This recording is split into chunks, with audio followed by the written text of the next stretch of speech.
जब से लोगों ने बेटों पे एतमाद करना शुरू किया कि ये बेटा मेरे बुढ़ापे का सहारा होगा, ये बेटा मेरा नाम ऊंचा करेगा, जब मैं कमज़ोर बन जाऊंगा तो ये मेरा मददगार साबित होगा, जब से लोगों ने अल्लाह रसूल को छोड़कर बेटे पे सारी तवज्जो केंद्रित कर दी कि यही मेरा सहारा है, यही मेरी लाठी है, यही मेरा आसरा है, तो उसके बाद से बेटों की बेवफाई शुरू हो गई, नाफरमानी शुरू हो गई। आज 95% बेटे वो अपने बाप के नहीं हैं, वो दूसरों के हैं मगर अपने बाप के नहीं हैं। वो अपनी बीवी के हैं, वो अपने बच्चों के हैं, वो अपने ससुर के हैं, वो अपने सास के हैं, वो अपने दोस्तों के हैं, वो गैर मुस्लिमों के हैं, वो अपने क्लास टीम मेट के हैं, वो अपने फ्रेंड्स के हैं मगर अपने बाप के नहीं हैं। बाप से बात करने में उसे उलझन होती है और दूसरों के बाप से बात करने में घंटों उसे मज़ा मिलता है। अपनी माँ से बात करने में उसको उलझन होती है और दूसरों की माँ से बात करने में उसे बहुत मज़ा आता है। तो आजकल समझ रहे हैं कि 95% बच्चे माँ बाप के नहीं हैं, ख़ास करके बेटे। बेटियां तो माँ बाप की होती हैं, वो अगर माँ और बाप की बीमारी की खबर सुने तो अपने शौहर से इजाज़त लेकर या शौहर को साथ लेकर वो माँ बाप को देखने आती हैं और अपने साथ हॉस्पिटल ले जाती हैं। उसे पेशाब पाखाना करना पड़े वो 2-3 महीने रहकर वो सब कर देती हैं, मगर बेटा नहीं कर पाएगा। उसके पास फुर्सत ही नहीं है कि ऑफिस आज ना जाए और आज बाप को हॉस्पिटल ले जाए, इल्ला माशाअल्लाह। जब से लोगों ने बेटे पर भरोसा करना शुरू किया तब से वही बेटा उसे दगा देने लगे। और जब भरोसा अल्लाह की ज़ात पे होता है, अल्लाह ही मुझे इज़्ज़त देगा, वही मुझे सारी नेमतें देगा, तब अल्लाह तबारक व तआला उनकी मोहब्बत उनकी औलाद के दिल में अता कर देता है। औलाद फरमाबरदार होती है, अगर औलाद नहीं भी हो तो दूसरों के दिल में अल्लाह उसकी मोहब्बत डाल देता है। अल्लाह ताला नाबीना सांप को रोज़ी देता है, अल्लाह ताला समंदर की व्हील मछली को रोज़ी देता है, अल्लाह तबारक व तआला गरीब घर के बच्चे को अरबपति बना देता है। जितने भी अरबपति हैं आज सारी दुनिया में, उसमें 99% वह लोग हैं जो कल मजदूरी करते थे और आजकल गाहे बगाहे यूट्यूब पर, व्हाट्सएप पे और अखबारात में इस तरह की खबरें आती हैं कि धीरू भाई अंबानी, जिसका बेटा मुकेश हिंदुस्तान का सबसे बड़ा आज मालदार है, उन्होंने उनके बाप में कैसे मजदूरी की, वो कैसे अमेरिका में जाके मजदूरी करता था, फिर वहाँ से कैसे हिंदुस्तान माँ के एक छोटी सी कंपनी की बुनियाद डाली और आज किस तरह हिंदुस्तान की 150 करोड़ की आबादी वाले मुल्क का सबसे मालदार तरीन शख्स हो गया। आज साहब अमेज़ॉन कंपनी का मालिक, उसके बारे में कहते हैं कि बहुत ही स्ट्रगल जद्दोजहद करके नीचे से आगे आया। ये साहब अडानी, गौतम अडानी, आज कल की रिपोर्ट है कि साहब ये मुकेश अंबानी को भी पीछे छोड़ गए। अब हिंदुस्तान के सबसे बड़े मालदारों की सूची में पहला नाम अडानी का आता है। अब वो पहले क्या करते थे, किस तरह मजदूरी करते थे, किस तरह छोटा उन्होंने कारोबार शुरू किया। यानी जितने भी लोग हैं सब पहले गरीबी के दौर से गुजरे हैं। कोई देहात में पैदा हुआ, थोड़ी सी तालीम हासिल की, फिर बिज़नेस को स्टैंड किया, दूसरों के बिज़नेस में रहता था, फिर धीरे धीरे अपना कारोबार किया, करते करते आज अरबों में खेलने लगे। आज की तारीख में एक लुलु मॉल खुला है लखनऊ में, जिसके पास तकरीबन 40,000 करोड़ की संपत्ति है, जिसमें से सिर्फ 2,000 करोड़ रुपए लगाकर उन्होंने एक लुलु मॉल, एशिया का सबसे बड़ा मॉल खोला है लखनऊ की सरजमीन पे। ये आरएसएस के लोग उसे भी हंगामा का इशू बना दिया, मगर जितना हंगामा उसने किया उतनी ही ज़्यादा उसकी शोहरत हो गई। बहुत सारे कम लोग जानते थे कि 2,000 करोड़ से हिंदुस्तान का सबसे बड़ा मॉल इंडिया में खुला है और एशिया का सबसे बड़ा मॉल 11 एकड़ में, दुबई का मॉल सबसे बड़ा था। मैं उसे देखा दुबई में, मैंने कहा कि पूरे एशिया का सबसे बड़ा मॉल है। लेकिन इनके बारे में जब सुना 2-4 दिन पहले तो पता चला कि उससे भी बड़ा मॉल ही है, एशिया का सबसे बड़ा मॉल। हिंदुस्तान को इस बात का फ़ख्र अब होना चाहिए, सारे हिंदू मुसलमान सबको नाज होना चाहिए, चलो सबसे बड़ा मॉल मेरे मुल्क में खुल गया। मगर नहीं, चंद सरफिरे और नापाक जहन के लोग हैं कि मुसलमान नाम से, इनकी तरक्की से उनको बहुत चिढ़ है और बहुत जलन है। लेकिन जितना ये चिढ़ा उतना ही ज़्यादा उसका बिजनेस अब अरूज पे जा रहा है। 1-2 दिन के अंदर में ही लाखों आदमी का आना और जाना। जितनी दुश्मनी इन्होंने की उतना ही ज़्यादा वह पॉपुलर हुआ। मैं खुद नहीं जानता था, हालांकि इस प्रोजेक्ट पे काम बहुत दिन पहले से चल रहा, ज़मीन ख़रीदारी, फिर एक उस पर तामीरात का काम, कई साल से चल रहा है, लेकिन नहीं मालूम था मुझे भी, क्योंकि इतना बड़ा हिंदुस्तान है, कहाँ क्या हो रहा है, क्या सारी बातें सबको जाना सबके मुश्किल काम है। लेकिन जब से ये हंगामा इसने खड़ा किया, हिंदुस्तान का बच्चा बच्चा उसको जान गया कौन है यूसुफ अली, कौन है 2000 करोड़ रुपए लगाने वाला। मुसलमानों को खुशी हासिल हुई, चलो कम से कम मैं नहीं तो कम से कम मेरा एक भाई तो किया, एक भाई वो काम किया जो हिंदुस्तान के 150 करोड़ लोगों में से किसी ने नहीं किया। मुसलमानों को खुशी हासिल, वो नमाज का इशू बनाया, बदतमीज़ कहीं का। गैर मुस्लिमों बरहमनों की दुकान मुजफ्फरपुर में, हम लोग कोई सामान ख़रीदने जाते हैं, नमाज का टाइम होता है तो हम कहते हैं कि साहब जरा नमाज़ पढ़नी है। वो बिल्कुल शौक़ से झाड़ू लगा के वो अपना कपड़ा बिछा देता है कि अब नमाज़ पढ़िए। यानी कितना खूबसूरत माहौल था हिंदुस्तान का कि वह लोग अपनी दुकान में नमाज पढ़वाते थे और उससे कहते थे कि नमाज से बरकतें होती हैं, आशीर्वाद मिलता है, दुआएं मिलती हैं। इस तरह से रेलवे स्टेशन पे, एयरपोर्ट पे बहुत सारे लोग नमाज़ पढ़ते हैं। एयरपोर्ट पे बाज़ाब्ता प्रेयर रूम बना हुआ है जहाँ बाज़ाब्ता नमाज होती है हर टाइम। हैदराबाद के एयरपोर्ट पे तो जुमा की नमाज और पंजगाना नमाज और कई बार पढ़ने को मौका मिलता। अब ये बोलेगा कि एयरपोर्ट है कि मस्जिद है, एयरपोर्ट बनाए हैं कि मस्जिद बनाए हैं, गवर्नमेंट से बोले एयरपोर्ट बनाए हैं कि मस्जिद बनाए हैं। अब दुकान में, पंडितों के दुकान में नमाज़ पढ़ते हैं, अब वो बोले कि साहब ये दुकान आपकी अछूत हो गई, दुकान है कि मस्जिद है।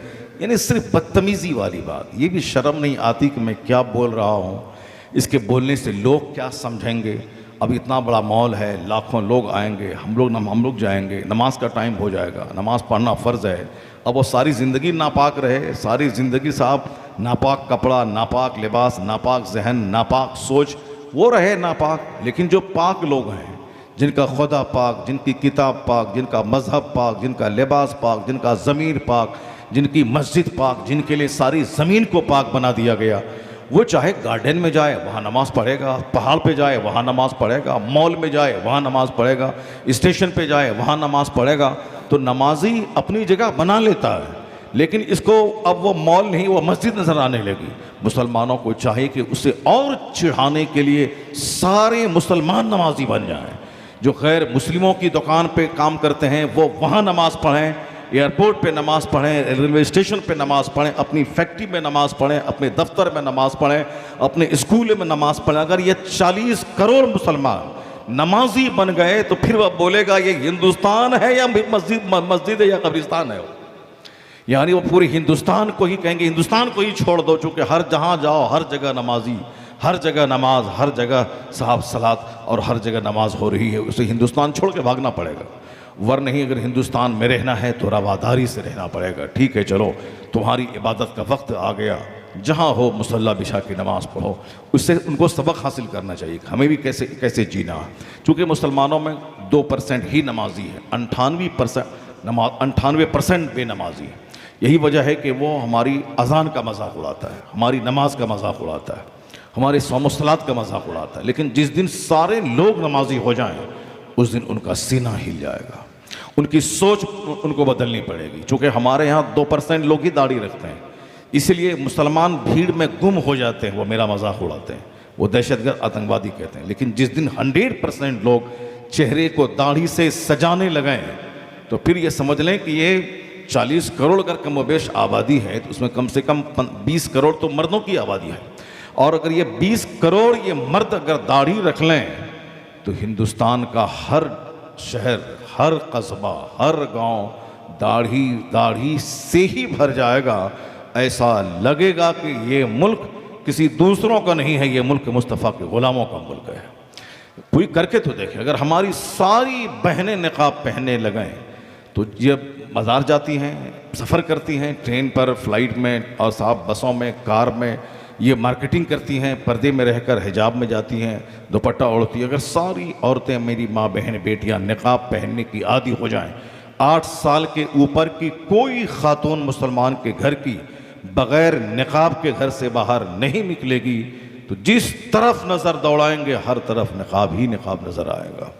अगर ऐसा हो गया तो फिर जो शरारत है वो धीरे धीरे कम हो जाएगी, क्योंकि जो भी सज़ा है वो मेरी बदअमली की सज़ा है, जो भी सज़ा है वो हमारी बदअमली और शरीयत से दूरी की सज़ा है।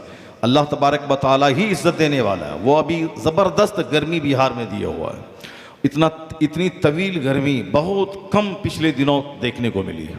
इस साल एसी का कारोबार बहुत ज़्यादा खास करके बिहार में हो रहा है। रोज़ाना करोड़ों रुपए की एसी फरोख्त हो रही।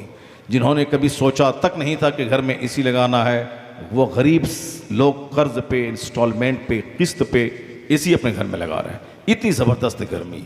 पहले इतनी बारिश होती थी कि साहब एक दिन बारिश रुकती नहीं थी, और अभी लगातार 15-20 दिन से बारिश रुकी है तो बारिश होने का नाम नहीं ले रही। तो बारिश बरसाने वाला कौन है? गर्मी देने वाला कौन है? मौसम सर्द करने वाला कौन है? रात और दिन बनाने वाला कौन है?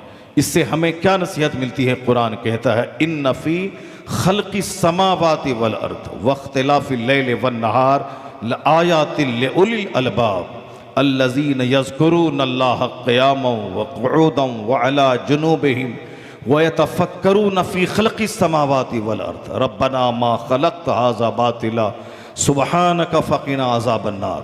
अल्लाह कहता है कि ज़मीन आसमान की पैदाइश में रात और दिन के बदल बदल कर आने में अक्लमंदों के लिए निशानियाँ हैं, अक्लमंदों की आँख खुलने की बातें हैं, इनके लिए उसमें सबक है। इबरत हासिल करे, खुदा की मारिफत का उसमें नूर है। अल्लाह की मारिफत को पहचानने का शानदार, अल्लाह की मारिफत के हासिल करने का शानदार ज़रिया है। ज़मीन पे गौर करे, ज़मीन बनाने वाला समझ में आएगा। रात पे गौर करे, रात देने वाला समझ में आएगा। मौसम की तब्दीली पे गौर करे, अल्लाह रब्बुल इज़्ज़त का डर, खौफ, उसकी मारिफत दिल में पैदा हो जाएगी, इबादत का जज्बा पैदा होगा। ऐसी छोटी सी गर्मी जिससे बंदा परेशान हो रहा है, वो रात में नींद नहीं आ रही। साहब गांव से दूर जाके दरख्तों के नीचे और जंगलों में लोग आराम कर रहे हैं, और साहब भाग भाग के लोग कश्मीर, डल झील, मसूरी, नैनीताल, ऊटी यानी ठंडे इलाकों का रुख कर रहे हैं। जिन इलाकों में सर्दियां रहती हैं गर्मी के दिनों में भी, वहाँ लोग जा रहे हैं। छोटी सी गर्मी मुझसे बर्दाश्त नहीं होती। तो अब ये गर्मी मुझे एहसास दिलाने के लिए है कि छोटी सी गर्मी तुझसे बर्दाश्त नहीं होती है, तो मैदान महशर की वो गर्मी कैसे बर्दाश्त होगी? आसमान सवा नेज़े पे सूरज आ जाएगा, ज़मीन तांबे की हो जाएगी, बिल्कुल सवा नेज़े पे आफताब रहेगा। अभी तो आफताब 500 साल की मुसाफत के बराबर है। यानी ये समझ लें कि यहाँ से लेके पहले आसमान की दूरी है 500 साल तक एक आदमी चलता रहेगा। इतना डिस्टेंस है इस ज़मीन से लेकर आसमान दुनिया तक। और फिर उस एक आसमान की मोटाई, वहाँ से फिर बीच में जो स्पेस है, खला है, उसके बाद फिर दूसरा आसमान, फिर वहाँ स्पेस, फिर तीसरा आसमान, 7 आसमान हैं। अब आप समझ सकते हैं कि कितनी दूरियां हैं। उतनी दूरी पे है सूरज, और वहाँ का सूरज ज़मीन पे आग बरसाता है, जीना मुश्किल हो जाता है, दुकान में बैठना मुश्किल है, जबकि इतनी दूरी पे सूरज है। लेकिन जब सूरज ये सवा नेज़े पे आ जाएगा, सामने सर पे आ जाएगा, उस वक़्त आदमी गर्दन तक, नाक तक, सर तक अपने अपने अमल के हिसाब से पसीने में शराबोर रहेंगे, डूब जाएंगे। अपने अपने कैरेक्टर और किरदार के हिसाब से सब डूबे रहेंगे पसीने में। एक दिन 1 घंटा नहीं, 2 घंटा नहीं, अभी तो 4 महीने भी अगर गर्मी रहे तो उसके बाद सर्दी आएगी। अक्टूबर आते आते मौसम नॉर्मल हो जाएगा। ये जुलाई ख़त्म होने वाला, अगस्त, सितंबर, अक्टूबर यानी 3 महीने बंदा सब्र करे। नवंबर से फिर वही कड़ाके की सर्दी शुरू हो जाएगी, कंबल का सहारा लेना पड़ेगा। लेकिन क़यामत का एक दिन कुरान शरीफ की ज़बानी काना मिक़दारुहु 50,000 सना, यानी क़यामत का एक दिन 50,000 साल के बराबर होगा दुनियावी गिनती के हिसाब से। यहाँ का एक महीना 30 दिन का होता है, एक साल 360-365 दिन के होते हैं, 365 दिन का एक साल होता है। और एक साल गुजरने में कितना तवील अरसा लगता है कि बहुत दिन हो गए, 2022 के गुजरने में गुजर नहीं रहा। तो अब 360 दिन, क़यामत का एक दिन 1000 साल के बराबर, 50,000 50,000 ईयर्स एक रिवायत में आया, और दूसरी रिवायत में आया है कि 1000 साल। दोनों रिवायत सही है। और एक रिवायत में आया है कि वो 50,000 साल का जो एक दिन होगा, जो नेक लोग, मुत्तकी परहेजगार लोग, जो दुनिया में एक एक मिनट को कीमती समझकर इबादत में लगाया होगा, सिर्फ गब्बाजी नहीं की होगी, नुमाइश नहीं किया होगा, अपनी जब से नमाज फ़र्ज़ हुई नमाज पढ़ रहा है, कारोबार भी कर रहा है, एक रोज़ा छोड़ता नहीं है, हज जब फ़र्ज़ हो अदा करता है, ज़कात पाई पाई का हिसाब लगा के निकालता है, अपने वक्त का गलत इस्तेमाल नहीं करता है, न सेहत का, न जवानी का, न दौलत का। ये 60-70 साल की ज़िंदगी में जो कदम फूंक फूंक के चला, सेंसिटिव बनकर, सीरियस बनकर, हसास बनकर, रिस्पॉन्सिबल बन के जिसने ज़िंदगी गुजारी, तो इसके लिए 50,000 साल का एक दिन ऐसा लगेगा जैसे कि पलक झपकते ये दिन गुजर जाए। जैसे कि असर से मगरिब के दरमियान का जो टाइम होता है 1-2 घंटे का, ये 50,000 साल क़यामत का उसके लिए 1-2 घंटे का टाइम होगा। एक नमाज से दूसरी नमाज के बीच में जो टाइम होता है उसके लिए वो टाइम होगा, चूँकि सब कुछ करने वाला अल्लाह ताला वही है जो 50,000 को 50 सेकंड में तब्दील कर दे, वही है जो 50 सेकंड को 50,000 साल के बराबर बना दे, वही है जो सुई के नाके से ऊंट और हाथी को गुजार दे, वही रब है जो समंदर में बड़ी कश्ती को गुजार दे, वही रब है जो खुश्की और सूखे में आदमी का जीना मुश्किल बना दे, वही रब है जो ज़मीन और आसमान के बीच में हज़ारों आदमी को ढोने वाला एक ऐसी सवारी दे दे जिसके बारे में लोग इमेजिनेशन नहीं कर पाएँ, तसव्वुर नहीं कर पाएँ कि किस तरह हवाओं की पीठ पर ये सवारी 1000 किलोमीटर की स्पीड से ये प्लेन दौड़ रहा है। लेकिन वो रब है जो इस इंसान के लिए कभी खच्चर, कभी घोड़ा, कभी ऊँट, कभी 3 व्हीलर, कभी 4 व्हीलर, कभी 2 व्हीलर, कभी साहब 100 व्हीलर, कभी वो हवाई जहाज़, यानी इतनी सारी कम्युनिकेशंस का इंतज़ाम हमारे लिए उस रब करीम ने किया है। जितनी चीज़ें सामने आती जाती हैं सारी चीज़ें मुझे रब की कुदरत याद दिलाती हैं। सबको देखने के बाद बंदा इबादत की तरफ माइल होना चाहिए कि मैं पहले एक ख़त लिखता था, 15 दिन के बाद अमेरिका पहुंचता था, फिर 15 दिन के बाद जवाब आता था, अपनी ही बेटी की खैरियत दरियाफ्त करने के लिए 1 महीना लग जाता था। लेकिन अभी 1 मिनट के अंदर मैं फ़ोन करता भी हूँ, वहाँ से जवाब भी आ जाता है, मैं उसे देख भी लेता हूँ कि मेरा बेटा किस हाल में है। तो जब ये नेमत मिली है कि 1 महीना 1 सेकंड के अंदर घुस गया है, तो जब ये नेमत मिले तो बंदा को खूब सजदा करना चाहिए, बंदा को खूब इबादत करनी चाहिए। अल्लाह तेरा शुक्र है, ज़बान पे अल्लाह का ज़िक्र हमेशा जारी रहे। जब वह मोबाइल चला के बात करे रिश्तेदार से तो अल्लाह का शुक्र अदा करे, जब वह एक अपने घर में बैठकर अपनी 10 दुकान की कमान संभाले तो उसे सजदा करना चाहिए, अल्लाह का शुक्र अदा करना चाहिए। उसे तो अलार्म लगा करके फजर की नमाज एक दिन भी क़ज़ा ना हो उसका एहतमाम करना चाहिए कि जिस रब ने इतनी सारी सहूलियात दे दी। कड़ाके की सर्दी है, बर्फ़ गिर रही है, लेकिन घर में गीज़र लगा हुआ है, मैं उस गीज़र के गर्म पानी से नहा करके रब करीम को सजदा कर सकता हूँ। और फिर मगर उस गीज़र की मौजूदगी में अगर कोई जो नमाजी है वो भी महीने में 4 दिन फजर पढ़ता है, महीने में 26 दिन उसकी नमाज क़ज़ा होती है, वह 4 टाइम के नमाजी होते हैं। वह भूल जाते हैं कि जिस तरह मैथमेटिक्स में कहीं भी एक 0 या कोई साहब एक अंक कहीं छूट गया सारा मैथ गलत हो जाता है, उसी तरीके से नमाज 5 टाइम मिल करके नमाज होती है। ऐसा नहीं कि 4 टाइम पढ़ना है और 1 टाइम छोड़ दे रहा है। जो नमाज नहीं पढ़ते वो जाने, लेकिन जो पढ़ते हैं उनका हाल है कि महीने में सिर्फ 3 या 4 दिन ईद की तरह वो फजर पढ़ते हैं, अक्सर उनकी नमाज क़ज़ा होती है क्योंकि सोते हैं रात के 2 बजे 3 बजे। अब वो साहब कैसे 1 घंटे के बाद उड़ जाएंगे? वो जागते हैं दिन के 10 और 11 बजे। वो अपने हिसाब सोचते हैं कि मैं मुत्तकी हूँ, परहेजगार हूँ, मैं नेक हूँ, हालांकि उसकी नेकी का क्या हाल है जो असर की नमाज जानबूझकर छोड़ दे। हदीस में आया है कि गोया उसका अहल, औलाद, माल सब तबाह हो बर्बाद हो गया। मन फाततुल असर कान्नमा वुतिर अहलुहु व मालुहु, हदीस में आया है जिसकी असर की नमाज फौत हो गई गोया उसका अहलो अयाल फौत हो गया, गोया उसका सारा माल तबाह हो गया। आया है हदीस में कि जिसने फजर की 2 रकात सुन्नत अदा कर ली ऐसा है जैसे कि उसको पूरी दुनिया की सल्तनत मिलने से ज़्यादा खुशी उसको मिल गई हो। पूरी दुनिया की सल्तनत से ज़्यादा वो नेमत है फजर की 2 रकात सुन्नत अदा कर लेना। यानी रकअतल फज्र खैरु मिनद दुनिया व मा फीहा, फजर की 2 रकअत नमाज दुनिया और दुनिया में जो कुछ है उससे बेहतर है।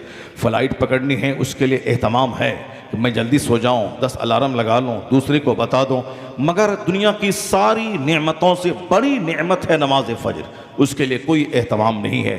और फिर जन्नत भी हाथ से नहीं गई और नींद भी होती रही, सारा काम होता रहा। अपने हिसाब से सोचना और है और शरीयत क्या कहती है, कुरान क्या कहता है, हदीस क्या कहती है, वो कुछ और होता है। आदमी अपने मखौल में जीता है कि साहब मैंने अजमेर में चादर चढ़ा दी, मैंने बहुत बड़ा दीन का काम कर दिया, मैं जुमा के दिन सजदा कर देता हूँ, मैंने बहुत बड़ा काम कर दिया। जिन लोगों ने 40-40 साल तक एक नमाज कज़ा नहीं की, जिन्होंने इशा के वज़ू से फजर की नमाज 45 साल तक अदा की, उन्होंने 45 साल के बीच में अपनी पीठ को ज़मीन तक नहीं लगाया, वो सिर्फ बैठे बैठे रहते, उसी हालत में सजदे तिलावत इबादत में सारी रात गुजार लेते, दिन में थोड़ा सा कैलूला कर लेते, वही 1 घंटे 1.5 घंटे की नींद उसके ज़िंदा रहने के लिए काफ़ी हो जाती। किसी ने तो 45 साल तक इशा की वजह से फजर पढ़ी और कोई 45 साल में एक रात भी ऐसी नहीं गुजारा कि इशा की नमाज़ पढ़ के अल्लाह अल्लाह करते रहे और उसी वजू से फजर की नमाज़ मैंने पढ़ लिया, और उसके बावजूद भी यहाँ हाथ से जन्नत नहीं गई। सब अपने अपने हिसाब से सोच रहा है कि जन्नत मेरी जागीर है, जन्नत मिल जाएगी, मैंने फातिहा दिला दिया, मैंने महफिल मिलाद करवा दिया, मैं मज़ार पे चादर चढ़ा दी, मैंने साहब बताशा और साहब शकरपाला से मैंने फातिहा दिला दी, मैंने आलिम से मैंने मुलाकात कर ली, मैं साहब हज कर लिया, मैं ज़कात दे दिया, मैं साहब कुर्बानी दे दिया, अब हमारा सब कुछ हो जाएगा। बंदा नेकी का पहाड़ करे फिर भी उससे डरते रहना होगा, और यह डरता रहना होगा कि क़यामत के दिन अगर मेरे हाथ में यह सनद मिली, रजिस्टर मिला दाहिने हाथ में कि तेरी नेकियां कबूल हो गई, तब तो वह कामयाब है, वरना किसी भी चौराहे पे उसकी नेकियां रद्द हो सकती हैं। जैसे हज के ताल्लुक़ से एक हदीस में सुनाता हूँ। हदीस में आया है कि जब एक शख्स एहराम बांधता है, यानी हज के इरादे से घर से बाहर निकलता है, एहराम कहते हैं बग़ैर सिली हुई चादर, बग़ैर सिली हुई लुंगी पहनकर जब वह 2 रकात नमाज पढ़ने के बाद वह नियत करता है कि मैं हज की नियत करता हूँ, उस वक़्त वह लब्बैक अल्लाहुम्मा लब्बैक कहता है, तो फिर वहाँ से एहराम की पाबंदी शुरू हो जाती है। आया है हदीस पाक में कि जब एक शख्स पाक माल और पाक इरादे से हज को निकलता है, यानी जो वह माल कमाया है झूठ बोल के नहीं कमाया, जो माल कमाया है वो माल नाजायज़ तरीके से नहीं कमाया है, पाक तरीके से माल कमाया है, और फिर पाक इरादे से हज को निकलता है। जैसे मुझ पर नमाज फ़र्ज़ हुई 15 साल में, नमाज पढ़ रहा हूँ, अमीर गरीब मिस्कीन औरत देहाती शहरी सब पे नमाज फ़र्ज़ है, मैं नमाज़ पढ़ रहा हूँ, मैं फ़र्ज़ है, चाहे कोई माला पहना है ना पहना है, मुझ पर फ़र्ज़ है, मुझको अदा करना है। साल में 1 महीना रमज़ान का रोज़ा रखना है, रोज़ा फ़र्ज़ है, माल है तो ज़कात निकालनी है, और हज जब फ़र्ज़ हो जाए तो फ़ौरी हज अदा करना है। जितनी ताख़ीर होगी उतना ही गुनाह कबीरा नामे आमाल में लिखा जाता रहेगा। जिस तरह आपने किसी का कर्ज़ लिया, कर्ज़ अदा करने में जितनी ताख़ीर होगी उतना ही गुनाह लिखा जाता रहेगा।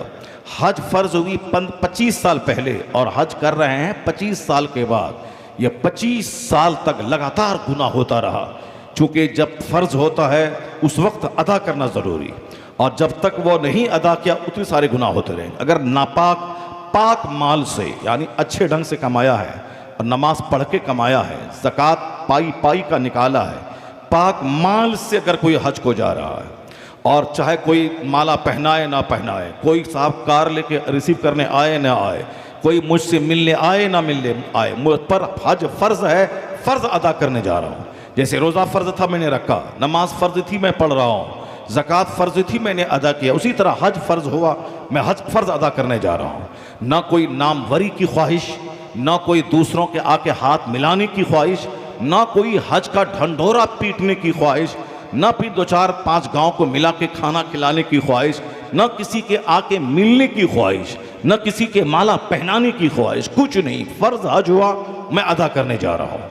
जिस तरह नमाज फ़र्ज़ हुई मैंने अदा किया, उसी तरह हज फ़र्ज़ हुआ, फ़र्ज़ अदा करने जा रहा हूँ। पाक माल और पाक इरादे से जब बंदा हज का एहराम बांधकर लब्बैक अल्लाहुम्मा लब्बैक लब्बैक ला शरीक लक लब्बैक इन्नल हम्दा व निअमत लक वल मुल्क ला शरीक लक कहता है, तो फयुनादी मुनादी मिनस समा, तो आसमान से एक फरिश्ता आवाज़ लगाता है, आसमान से एक फरिश्ता कहता है कि जाओ, ज़ादो का हलाल व हज का मबरूर, तुम्हारा माल हलाल कमाई का है और तेरा सफ़र हज अल्लाह के नज़दीक कबूल है। तेरी हाज़िरी लब्बैक का मतलब ए अल्लाह मैं हाजिर हूँ, यानी मैं तेरे दरबार में हाजिर हूँ। तूने मुझ पर हज फ़र्ज किया, मैं फ़र्ज अदा करने के लिए मैं हाजिर हूँ। उसका मतलब ही होता कि मैं परसेंट हूँ, ए अल्लाह मैं हाजिर हो गया। तूने कहा मेरे घर की ज़ियारत करने आओ, मैं हाजिर हो गया, लब्बैक यानी ए अल्लाह मैं हाजिर हो गया। अब अगर बंदा पाक माल पाक इरादे से हज का इहराम बांधता है तो आया है हदीस में कि आसमान से एक आवाज़ लगाने वाला फरिश्ता कहता है जाओ जाओ, तेरा ज़ादे सफ़र यानी सफ़र का खर्चा हलाल का है और तेरी हाज़िरी कबूल है और तेरा हज मबरूर है यानी तेरा हज कबूल हो गया। और जब हज मबरूर हो जाए यानी मकबूल हो जाए, कोई आदमी 50 बार हज को जाए लेकिन अल्लाह हज कबूल नहीं करेगा, अल्लाह हज कबूल नहीं किया, दुनिया में ढंडोरा पीटा चला गया फला हाजी साहब, अल्लाह के नज़दीक वो हाजी ही नहीं, अल्लाह के नज़दीक उसका हज ही कबूल नहीं। या तो माल नापाक है या नीयत नापाक है, कि चाहे जन्नत मिले ना मिले कम से कम दुनिया में तो हाजी का टाइटल मेरे नाम के साथ जुड़ जाए। हाजी साहब हाजी साहब हाजी साहब 50-50 स्वाद मिलने के लिए आए, माला पहनाएं, तो कुछ जन्नत कौन मिले कब मिले कौन देखा है। यहाँ तो कम से कम जो पैसा 5 लाख लगा है उसके बदले में इज्जत मिल जाए, यहाँ शोहरत मिल जाए, यहाँ 50 लोगों की ज़बान पे चर्चा हो जाए। जो नापाक इरादे से हज करता है, जन्नत मिले न मिले यहाँ शोहरत मिल जाए, यहाँ हर ज़बान पे चर्चा हो जाए कि फला पैसे वाला हज को चला गया। जो अगर वो नापाक इरादे से हज करता है तो कौड़ी के 50 हज कर ले, उसके चेहरे पे सारा हज मार दिया जाएगा। ये मैं नहीं कहता, ये हदीस पाक में सरकार दो जहाँ का फरमान नकल है। जिन्होंने कहा हज करो, जिन्होंने हज के तरीके बताए, जिन्होंने हज कबूल होने की अलामत बताई, उसी पैगंबर आज़म का फरमान है कि आसमान से आवाज़ लगाने वाला आवाज़ लगाता है कि जाओ, तेरा पैसा पाक है, तेरी नीयत पाक है। चाहे कोई हाजी कहे ना कहे, हमको उससे कोई बहस नहीं, मुझ पर हज फ़र्ज है, मैं अदा करने जा रहा हूँ। दिल में कोई मिलने आए ना आए कोई मलाल नहीं, कोई कीना नहीं, कोई दिल में छोटापन नहीं कि फलां रिश्तेदार था मिलने तक नहीं आया, फलां पड़ोसी था मिलने तक नहीं आया, मैं सफ़रे हरमैन पे जा रहा हूँ मिलने तक नहीं आया। कोई इनक़बाज़ नहीं हो, दिल में उकताहट नहीं हो, कोई दिल में मलाल नहीं हो कि क्यों नहीं आया। मुझ पर हज फ़र्ज़ है, मैं फ़र्ज़ अदा करने जा रहा हूँ, उसके लिए कोई ताम झाम नहीं, हज फ़र्ज़ है, फ़र्ज़ अदा करने जा रहा हूँ। अल्लाह कबूल कर ले, यही बड़ी दौलत है। अगर 50 लाख आदमी मुझसे मिलने आ जाएं, मेरा हाथ चूमे, मेरी पेशानी चूमे, मेरे गले में माला डाले, एयरपोर्ट पे 1 लाख गाड़ी मुझको रिसीव करने चली जाए, लेकिन अगर रब के नज़दीक वह कबूल नहीं है तो फिर वह कौड़ी के 3 है। वो अगर अल्लाह ने कबूल कर लिया है हज, चाहे मेरा पड़ोसी मुझसे मिलने नहीं आए, चाहे मेरा बेटा मुझको देखने नहीं आए, चाहे सारा इलाका देखने नहीं आए, कोई नहीं जाने, अगर हज कबूल हो गया तो फिर तो समझ लें कि सारी नेमतें उसको मिल गई। अगर कोई पाक इरादे पाक माल से हज को जाता है, एक फरिश्ता आवाज़ लगाते हैं कि जाओ, तेरा हज रब की बारगाह में कबूल है, तेरी हाज़िरी कबूल, तेरा ज़ाते सफ़र पाकीज़ा, तेरा हज मबरूर। और हदीस माया है कि अल हज्जुल मबरूर लैसा सवाबहु इल्लल जन्ना, यानी जब हज मकबूल हो जाए तो उसका बदला सिर्फ और सिर्फ जन्नत है, बाकी कुछ नहीं है। यानी हज मबरूर का इनाम सिर्फ जन्नत है। और जन्नत सिर्फ बोल देने से कि जन्नत है, बोल देने से वो जन्नत की अहमियत घट नहीं जाती।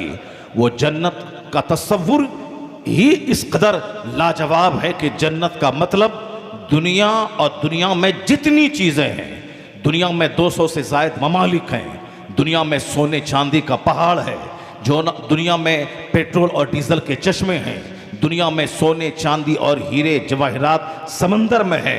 ये दुनिया की सारी दौलत, सारी नेमत, सारी सल्तनत, सारी चीज़ें जन्नत की एक धूल के बराबर नहीं है। अल्लाह समद, वो नेमत है जन्नत की। इसलिए कहा गया है कि जन्नत की तड़प अगर दिल में पैदा हो जाए और उस बंदे को सोने का हज़ारों मकान कोई दे दे, वो जन्नत की धूल को तरजीह देगा, वो दुनियावी सोने के महल पर वो थूक देगा कि दोनों में से एक को एक्सेप्ट करना पड़े, या तो ये जन्नत की मिट्टी ले ले एक जर्रा, या फिर दुनिया का सारी दुनिया जो सोने का महल है इसको ले ले। तो बंदा सोने के महल को छोड़कर वो जन्नत की एक धूल को इख्तियार कर लेगा। चूंकि हुजूर ने फरमाया है कि मौज़अ सौतिन फिल जन्ना खैरुम मिन दुनिया व मा फीहा, जन्नत में थोड़ी सी जगह दुनिया और दुनिया में जितनी चीज़ें हैं सबसे बेहतर है। दुनिया में 100 बड़े मालदारों के पास खरबों डॉलर की संपत्ति है। उस 100 मालदार नहीं बल्कि दुनिया में जितनी आबादी है 800 करोड़ की या 1000 करोड़ की जो आबादी है, 200 से ज़ायद ममालिक, सारे बादशाहों की सारी संपत्ति एक तरफ, जन्नत में एक थोड़ी सी जगह। हुजूर की हदीस की रोशनी में मौज़अ सौतिन फिल जन्ना, यानी एक छोटा सा कोड़ा रखने की जगह दुनिया और दुनिया में जो कुछ है उससे बेहतर है। इसलिए सरकार गौसे आज़म के सिलसिले के एक शेख ने कहा था कि दिमाग में जन्नत को बसा ले, दुनिया का कोई मकान बनाने की तमन्ना तेरे ईमान को लूट नहीं पाएगी। अगर तुमने जन्नत का जुनून दिमाग पे चढ़ा लिया तो दुनिया का कोई दुख दर्द तेरा चेहरा मैला नहीं कर पाएगा। आज हर आदमी का चेहरा उतरा हुआ है, चूँकि प्लान है 10 लाख कमाने का, पैसा 10,000 रुपये उसके पास है, इसलिए चेहरा उतरा रहता है, टेंशन में रहता है। मर्जी के मुताबिक बिजनेस हो गया, काम हो गया और जो चाहा था वो मिल गया, तब तो वह थोड़ा सा रिलैक्स रहता है, हरा भरा रहता है। अजमेर, बगदाद और बरेली समझ में आता है। लेकिन जहाँ कारोबार थोड़ा सा डाउन हुआ, चेहरे पे गुस्सा रहता है। 10 दिन लगातार गुस्सा रहा, ब्लड प्रेशर हाई का मरीज हो जाता है। इसलिए दुनिया का 99% बड़ा बिजनेसमैन, उसके पास हार्ट की बीमारी, उसके पास ब्लड प्रेशर हाई की बीमारी, उसके पास हाई लेवल की शुगर की बीमारी, उसके पास साहब हार्ट अटैक का खतरा हर वक्त लगा रहता है। जितने बड़े बड़े नेता, बड़े बड़े व्यापारी, बड़े बड़े बिजनेसमैन हैं, सबके बारे में आप सुनते होंगे कि उस अटैक आया मर गया, साहब सर चकराया गिरा मर गया। अरबों में खेलने वाला अचानक अटैक आया मर गया। अटैक क्या चीज़ है? यानी ब्लड सर्कुलेशन का अचानक बंद हो जाना। यह सडन डेथ क़यामत की निशानी है। आखिर वक्त में दुनिया के लोगों के दिमाग पे ऐसी हवस दौलत की तारी हो जाएगी, सब पैसे के जुनून में जीने लगेगा। पैसा चाहिए। दूसरे जैसे अपने बच्चे को रखते हैं वैसे ही मुझको बच्चे को रखना है। दूसरा जैसे अपने बच्चों को अमेरिका और ऑक्सफोर्ड और कैम्ब्रिज में पढ़ाता है वैसे ही मुझको पढ़ाना है। दूसरा जैसे 5 बड़े शहरों में 5 बड़ा मकान बनाया है, मुझको भी बनाना है। दूसरे ने अपने दरवाजे पे 5 कार खड़ी कर दी, मुझे भी वैसा करना है। उन्होंने 10 करोड़ की कार खरीद ली, मुझे भी खरीदना है। ये सारा जुनून आदमी के चेहरे को काला बना दिया। अगर सारी चीजें मिल गई तो फिर उसके बाद और मजीद उसको चाहिए। मजीद की हवस से आदमी परेशान रहता है। जितने व्यापारी, जितने बड़े बड़े लोग हैं, सबको प्रेशर का दौरा पड़ता है। सबका साहब बाईपास सर्जरी, और 99% लोगों की बाईपास सर्जरी होती है। चूंकि साहब इतना टेंशन में वो जीता है कि ब्लड प्रेशर हाई होना तय है, इतना टेंशन में जीता है कि हार्ट अटैक का खतरा तय है, इतना टेंशन में जीता है कि ब्रेन हेमरेज का खतरा तय है, इतना टेंशन में जीता है कि सडन अटैक आ जाए और सडन डेथ का खतरा तय है। तो लोगों ने खुद से तबाही मोल ली है। दौलतों के मुकाबला ने सबका चेहरा उतार दिया है। खुश, मस्त और खुश अगर किसी को देखना हो उनको देख लें जो खानकाहों में रहते हैं, जो अल्लाह की इबादत में दिन रात रहते हैं, जो नमक रोटी पे राजी हो गए, जो फूस के घर पे राजी रह गए, जो बगैर किसी सालन के नमक रोटी पे राजी रह गए, जो मकान में इज्जत नहीं ढूंढता, जो तक़वा तहारत पे राजी हो गया, जो अल्लाह रब्बुल इज़्ज़त की मामूली दी हुई रोज़ी पे राजी हो गया, फिर उनका चेहरा कभी मैला नहीं होगा। उनके दिल में हार्ट की बीमारी के लिए ब्लॉकेज का कभी खतरा नहीं रहेगा। और फिर क़यामत के दिन उस जिस तरह दुनिया में मुस्कुराता है क़यामत में मुस्कुराएगा। चूंकि हदीस में आया है कि बंदे तुम थोड़ी सी रोजी पे राजी हो जा, अल्लाह तुम्हारे थोड़े से अमल पे राजी हो जाएगा। यानी तुम थोड़ी सी रोजी पे राजी हो जा, अल्लाह तुम्हारे थोड़े अमल से राजी हो जाएगा। पाक नीयत का होना और पाक कमाई का होना ज़रूरी है हज की कबूलियत के लिए। और हज अगर कबूल हो जाए तो उसका बदला जन्नत है और कुछ नहीं। और जन्नत वो चीज़ है कि दुनिया का सारा घर हीरे जवाहिरात का बन जाए, सोने चांदी का हो जाए, वह जन्नत की एक धूल के बराबर नहीं है। वो नेमतें जिसका खतरा कभी दिल पे ना गुजरा हो। 70 कपड़े पहनने के बावजूद वहाँ की हूरों की पिंडली का खून ऐसा बाहर से दिखाई देगा जैसे कोई लाल रंग की शराब कोई सफ़ेद रंग की बोतल में रख दी गई हो। और ऐसा हुस्नो जमाल जन्नत में होगा जो उस हज़ारों गुलाम उसके होंगे, छोटे छोटे लड़के की सूरत में, वह मोती की तरह उनके चेहरे चमकते होंगे। सूरज और चांद से ज़्यादा उनका चेहरा चमकीला होगा। जो हाथ में जवाहरात के कूजे लिए हुए, सोने चांदी के बर्तन लिए हुए, उसे पाकीज़ा शराब पिलाने के लिए, उसे असलब मुसफ़ा और खालिस दूध पिलाने के लिए अपने हाथ में कूजे लेकर उनकी खिदमत में हाजिर रहेंगे। जहाँ तक निगाह जाएगी वहाँ तक एक जन्नती का अपना घर होगा। जैसे मैं निगाह उठाता हूँ तो आसमान देखता हूँ 500 साल की दूरी के बराबर, वह निगाह तक एक जन्नती का अपना घर होगा।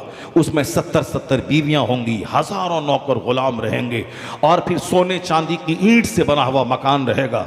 ऐसा नहीं कि वहाँ दुनिया के जो मेरे दोस्त अहबाब थे वो जान नहीं पाएंगे, वह दूसरी दुनिया है।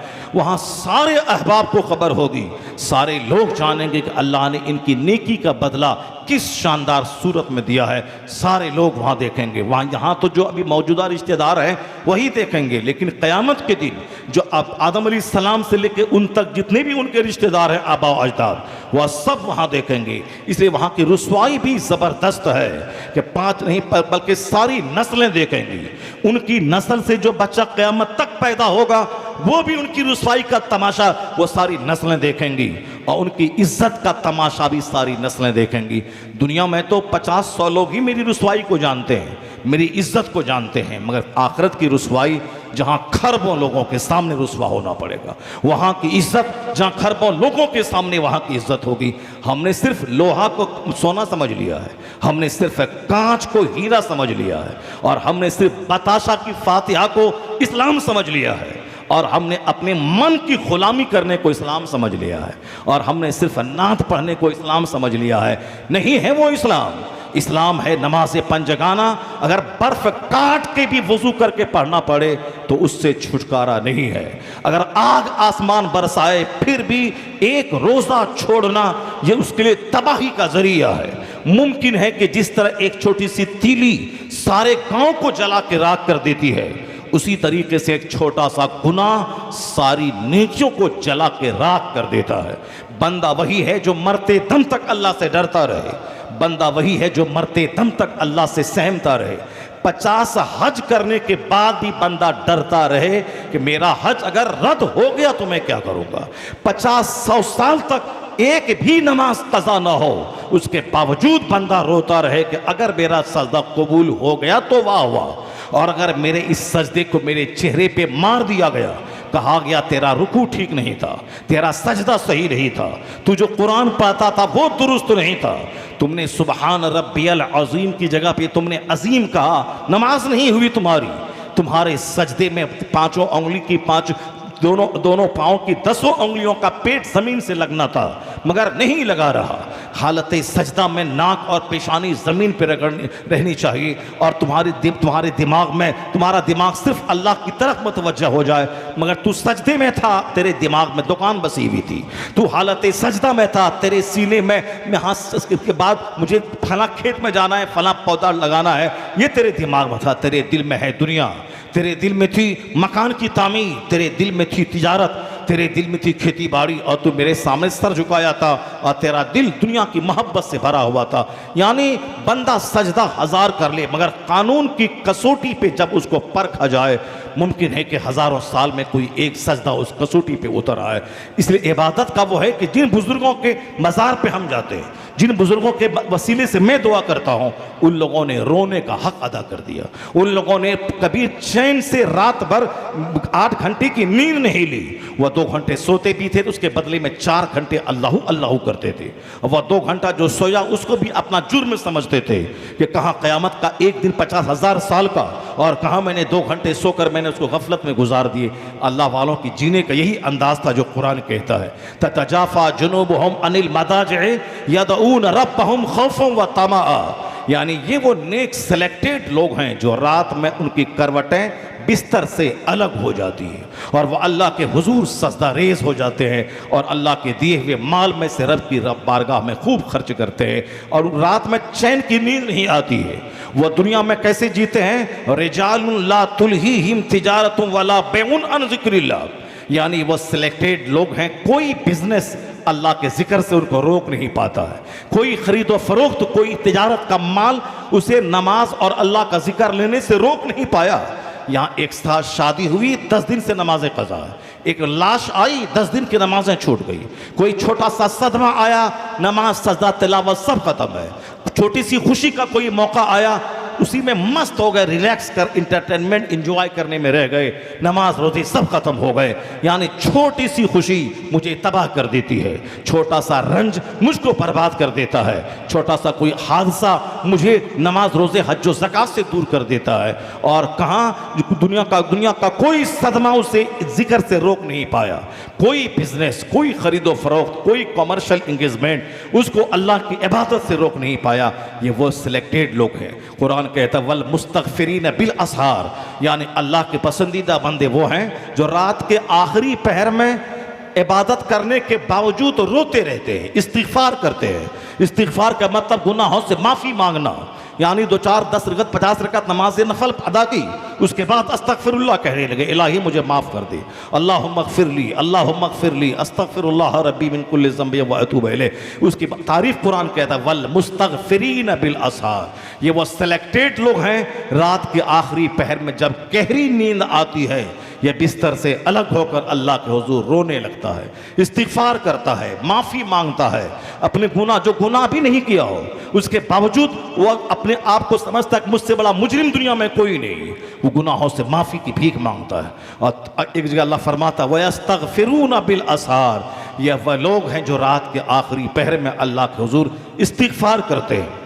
और जो लोग ये कहते हैं कि रात बनाई है अल्लाह ने नींद के लिए, बिल्कुल सही है। इशा की नमाज जो पढ़ के सोया जमात के साथ, ऐसा है जैसे उसने आधी रात जाग कर क़याम किया हो, और जिसने फजर की नमाज भी जमात के साथ अदा की, ऐसा है जैसे पूरी रात उसने इबादत में गुजार दी। और जिसने 2 रकात नमाज तहज्जुद की रात के आखिरी हिस्से में पढ़ लिया, कब्र का अंधेरा दूर करती है उस तहज्जुद की नमाज, चेहरे पे नूर लाती है तहज्जुद की नमाज, गरीबी और मुफलिसी की जड़ों को काट देती है तहज्जुद की नमाज। तो फिर ये मुख्तसर सी नमाज चेहरे को नूरानी बनाने के लिए काफ़ी है। लेकिन जो अल्लाह के मखसूस और मुकर्रब बंदे हैं वो इस रात को भी इबादत में लगा देते हैं, जिसके ताल्लुक से अल्लाह कहता है वल्लज़ीना यबीतून लिरब्बिहिम सुज्जदन व क़यामा, ये अल्लाह के वो मखसूस बंदे हैं जो रात सजदे और क़याम में गुजार देते हैं। रातें बनी हैं सोने के लिए, एक आम कायदा है, लेकिन जो अल्लाह के मुकर्रब और मखसूस बंदे हैं वह रात को सोते नहीं, पूरी रात क़याम में, क़ुऊद में, सजदे में गुजार देते हैं। जैसे सरकार गौसे आज़म बड़े पीर के बारे में आया है, उन्होंने 40 साल तक इशा के वज़ू से फजर की नमाज अदा की और 15 साल कंटिन्यू लगातार डेली हर रात में वो एक पाँव पे खड़े होकर पूरा कुरान पाक ख़त्म कर लेते थे, इसलिए कि ताकि नींद नहीं आए, इसलिए वो एक पाँव पे खड़े होते थे। ये वो नेक लोग हैं जिन लोगों ने इबादत करने के बावजूद इस्तिग़फ़ार करना, आंसू बहाना, रोना उन्होंने अपनी ज़िंदगी का मकसद बना लिया। तो हम लोगों ने कांच के टुकड़े को सोना समझ बैठा है, हम लोगों ने दूसरे लोगों की तरह खेल और तफरीह को मजहब समझ लिया है। नहीं नहीं, जवान होने के बाद एक वक्त की नमाज छोड़ना हराम और गुनाह कबीरा है, बड़ा गुनाह, जैसे शराब पीना गुनाह, जिना करना गुनाह, जैसे सूद खाना हराम, उसी तरह नमाज पंजगाना का छोड़ना हराम है और बड़ा गुनाह है। जैसे जब से नमाज फ़र्ज हुई, यानी बच्चा जवान होने के बाद, लड़का 12 साल के बाद जिस दिन उसको नाइट फॉल हो वह जवान है, 15 साल के बाद नाइट फॉल हो या ना हो वह जवान माना जाएगा। लड़की 9 साल के बाद जिस महीने में माहवारी खून आया वह जवान समझी जाएगी, और जब वह 15 साल की हो जाए फिर माहवारी खून आए या ना आए वह जवान मानी जाएगी। इस कानून शरीयत की रोशनी में 15 साल के बाद लड़का हो या लड़की वह जवान माना जाता है। नमाज फ़र्ज हो गई, शरीयत के अहकाम मतवज्जे हो गए। अब एक एक वक्त की नमाज फ़र्ज आज़म है, सबसे बड़ा फ़र्ज, यानी हज से भी बड़ा फ़र्ज़ है नमाज पंजगाना पढ़ना। चूँकि हज सब पर फ़र्ज़ नहीं है, लेकिन नमाज सब पर फ़र्ज़ है। अमीर गरीब मिस्कीन यतीम, अमीर गरीब मिस्कीन बेवा शहरी देहाती सब पर फ़र्ज़ है। कपड़ा नहीं है तो नंगे अपने घर में पढ़े, मगर पढ़ना है। खड़ा नहीं हो सकता है तो बैठ के पढ़े, बैठ न सकता हो तो लेट के पढ़े, किसी हालत में नमाज माफ़ नहीं है। हुजूर कहते हैं कि बेनमाजी का हश्र फिरौन के साथ होगा, बेनमाजी का हश्र हामान के साथ होगा, बेनमाजी का हश्र उमैया इब्ने खल्फ के साथ होगा, बेनमाजी का हश्र कारून के साथ होगा। मुस्नद अहमद की रिवायत में यह हदीस पाक दर्ज है, सरकार दो जहां इस्लाम का फरमान कि बेनमाजी का अंजाम फिरौन, हामान, कारून, उमैया इब्ने खल्फ, इन चार घटिया किस्म के काफिरों का नाम हुजूर ने लिया, उनके साथ इनका हश्र होगा। नमाज पढ़ना फ़र्ज़ है, बताशा की फातिहा फ़र्ज़ नहीं है। नमाज पढ़ना फ़र्ज़ है, अजमेर और बगदाद जाना फ़र्ज़ नहीं है। हाँ, अलबत्ता नमाज के साथ बरेली और बगदाद, नमाज के साथ फातिहा मिलाद, नमाज के साथ उर्स और चादर और गागर, ये तो ठीक है। लेकिन नमाज छोड़ के सिर्फ फातिहा मिलाद ये नफल है, और कोई नफल कबूल नहीं होता जब तक कि बंदा फ़र्ज़ ना अदा कर ले। फ़र्ज़ के साथ नफल मिल के उसके दर्जा को बढ़ा देता है। जैसे मैंने फ़र्ज़ अदा किया और मैं पाबंदी से रोज़ाना बाबा तैगली के आस्थाने पे हाज़िरी दिया, तो रोज़ाना उनके आस्थाने पे जाना, फातिहा पढ़ना और नमाज फज्र के बाद ये फ़र्ज़ अदा करने के बाद वहाँ डेली कंटिन्यू, आंधी आए तूफ़ान आए बारिश आए, मगर जाना है, सलाम पेश करना है, फातिहा पढ़ना है। जैसे मालूम है कि अबुल हसन खरकानी रज़ी अल्लाह ताला अन्हु लगातार 12 साल तक कंटिन्यू बुस्ताम, खरकान से बुस्ताम जाते रहे, ईशा की नमाज पढ़ के उनके बाज़िद बुस्तामी के मज़ार पे जाते थे, और वहाँ बर्फ़ गिरे, तूफ़ान आए, आंधी चले, बारिश हो, जाते थे वहाँ और जाके सलाम पेश करते थे, फिर उल्टे पांव खरकान आते थे। खरकान ईरान में एक जगह है, बुस्ताम भी ईरान में एक जगह है। जैसे मुजफ्फरपुर और दरभंगा मान लें, दरभंगा से मुजफ्फरपुर आना, फिर मुजफ्फरपुर से लौट के दरभंगा डेली जाना, और लगातार कंटिन्यू 12 साल तक। और फिर उसमें इस तरह आते थे कि वो खरकान से बुस्ताम आते थे और हाज़िरी दे के उल्टे पांव पलटते थे, ताकि उनकी पीठ बायजीद बुस्तामी के मज़ार की तरफ ना हो जाए। इस तरह उल्टे जब वह लौटते थे खरकान, तो वहाँ फजर की अजान हो जाती थी। यानी ये दस्तूर रहा कि ईशा की नमाज़ पढ़ के बुस्ताम जाते, फिर बुस्ताम से खरकान लौटते हुए फजर की अजान हो जाती थी। एक बार उसी दौरान जब गए वहाँ, तो देखा कि बर्फ़ गिरी हुई है, कब्र सारी कब्रिस्तान में ढकी हुई है। परेशान हो गए कि कौन सी कब्र है, यानी कब्रिस्तान में इतनी बर्फ़ गिरी कि सारी कब्रें बर्फ़ से ढक गई। हज़रत बायज़ीद बुस्तामी की कब्र से आवाज़ आई, अबुल हसन इधर आ जाओ, इधर हूँ मैं, अल्लाह समद। यानी कब्र अनवर से आवाज़ आई, अबुल हसन इधर आ जाओ, इधर मेरी कब्र है। वो वहाँ गए, फातिहा उन्होंने अदा की। जब 12 साल इस तरह कंटिन्यू उन्होंने कहा। ये कौन किया? ये वही जो रात रात भर सजदा करते थे, ये वही जो नमाज पंजगाना पाबंदी से बाजमात पढ़ते थे, और बुस्ताम उल्टे पाँव बुस्ताम से खरकान लौटना यह फ़र्ज़ वाजिब नहीं था, ये एक नफल है। अल्लाह के वली से मुलाकात करने जाना है, उनके मज़ार पे हाज़िरी देनी है।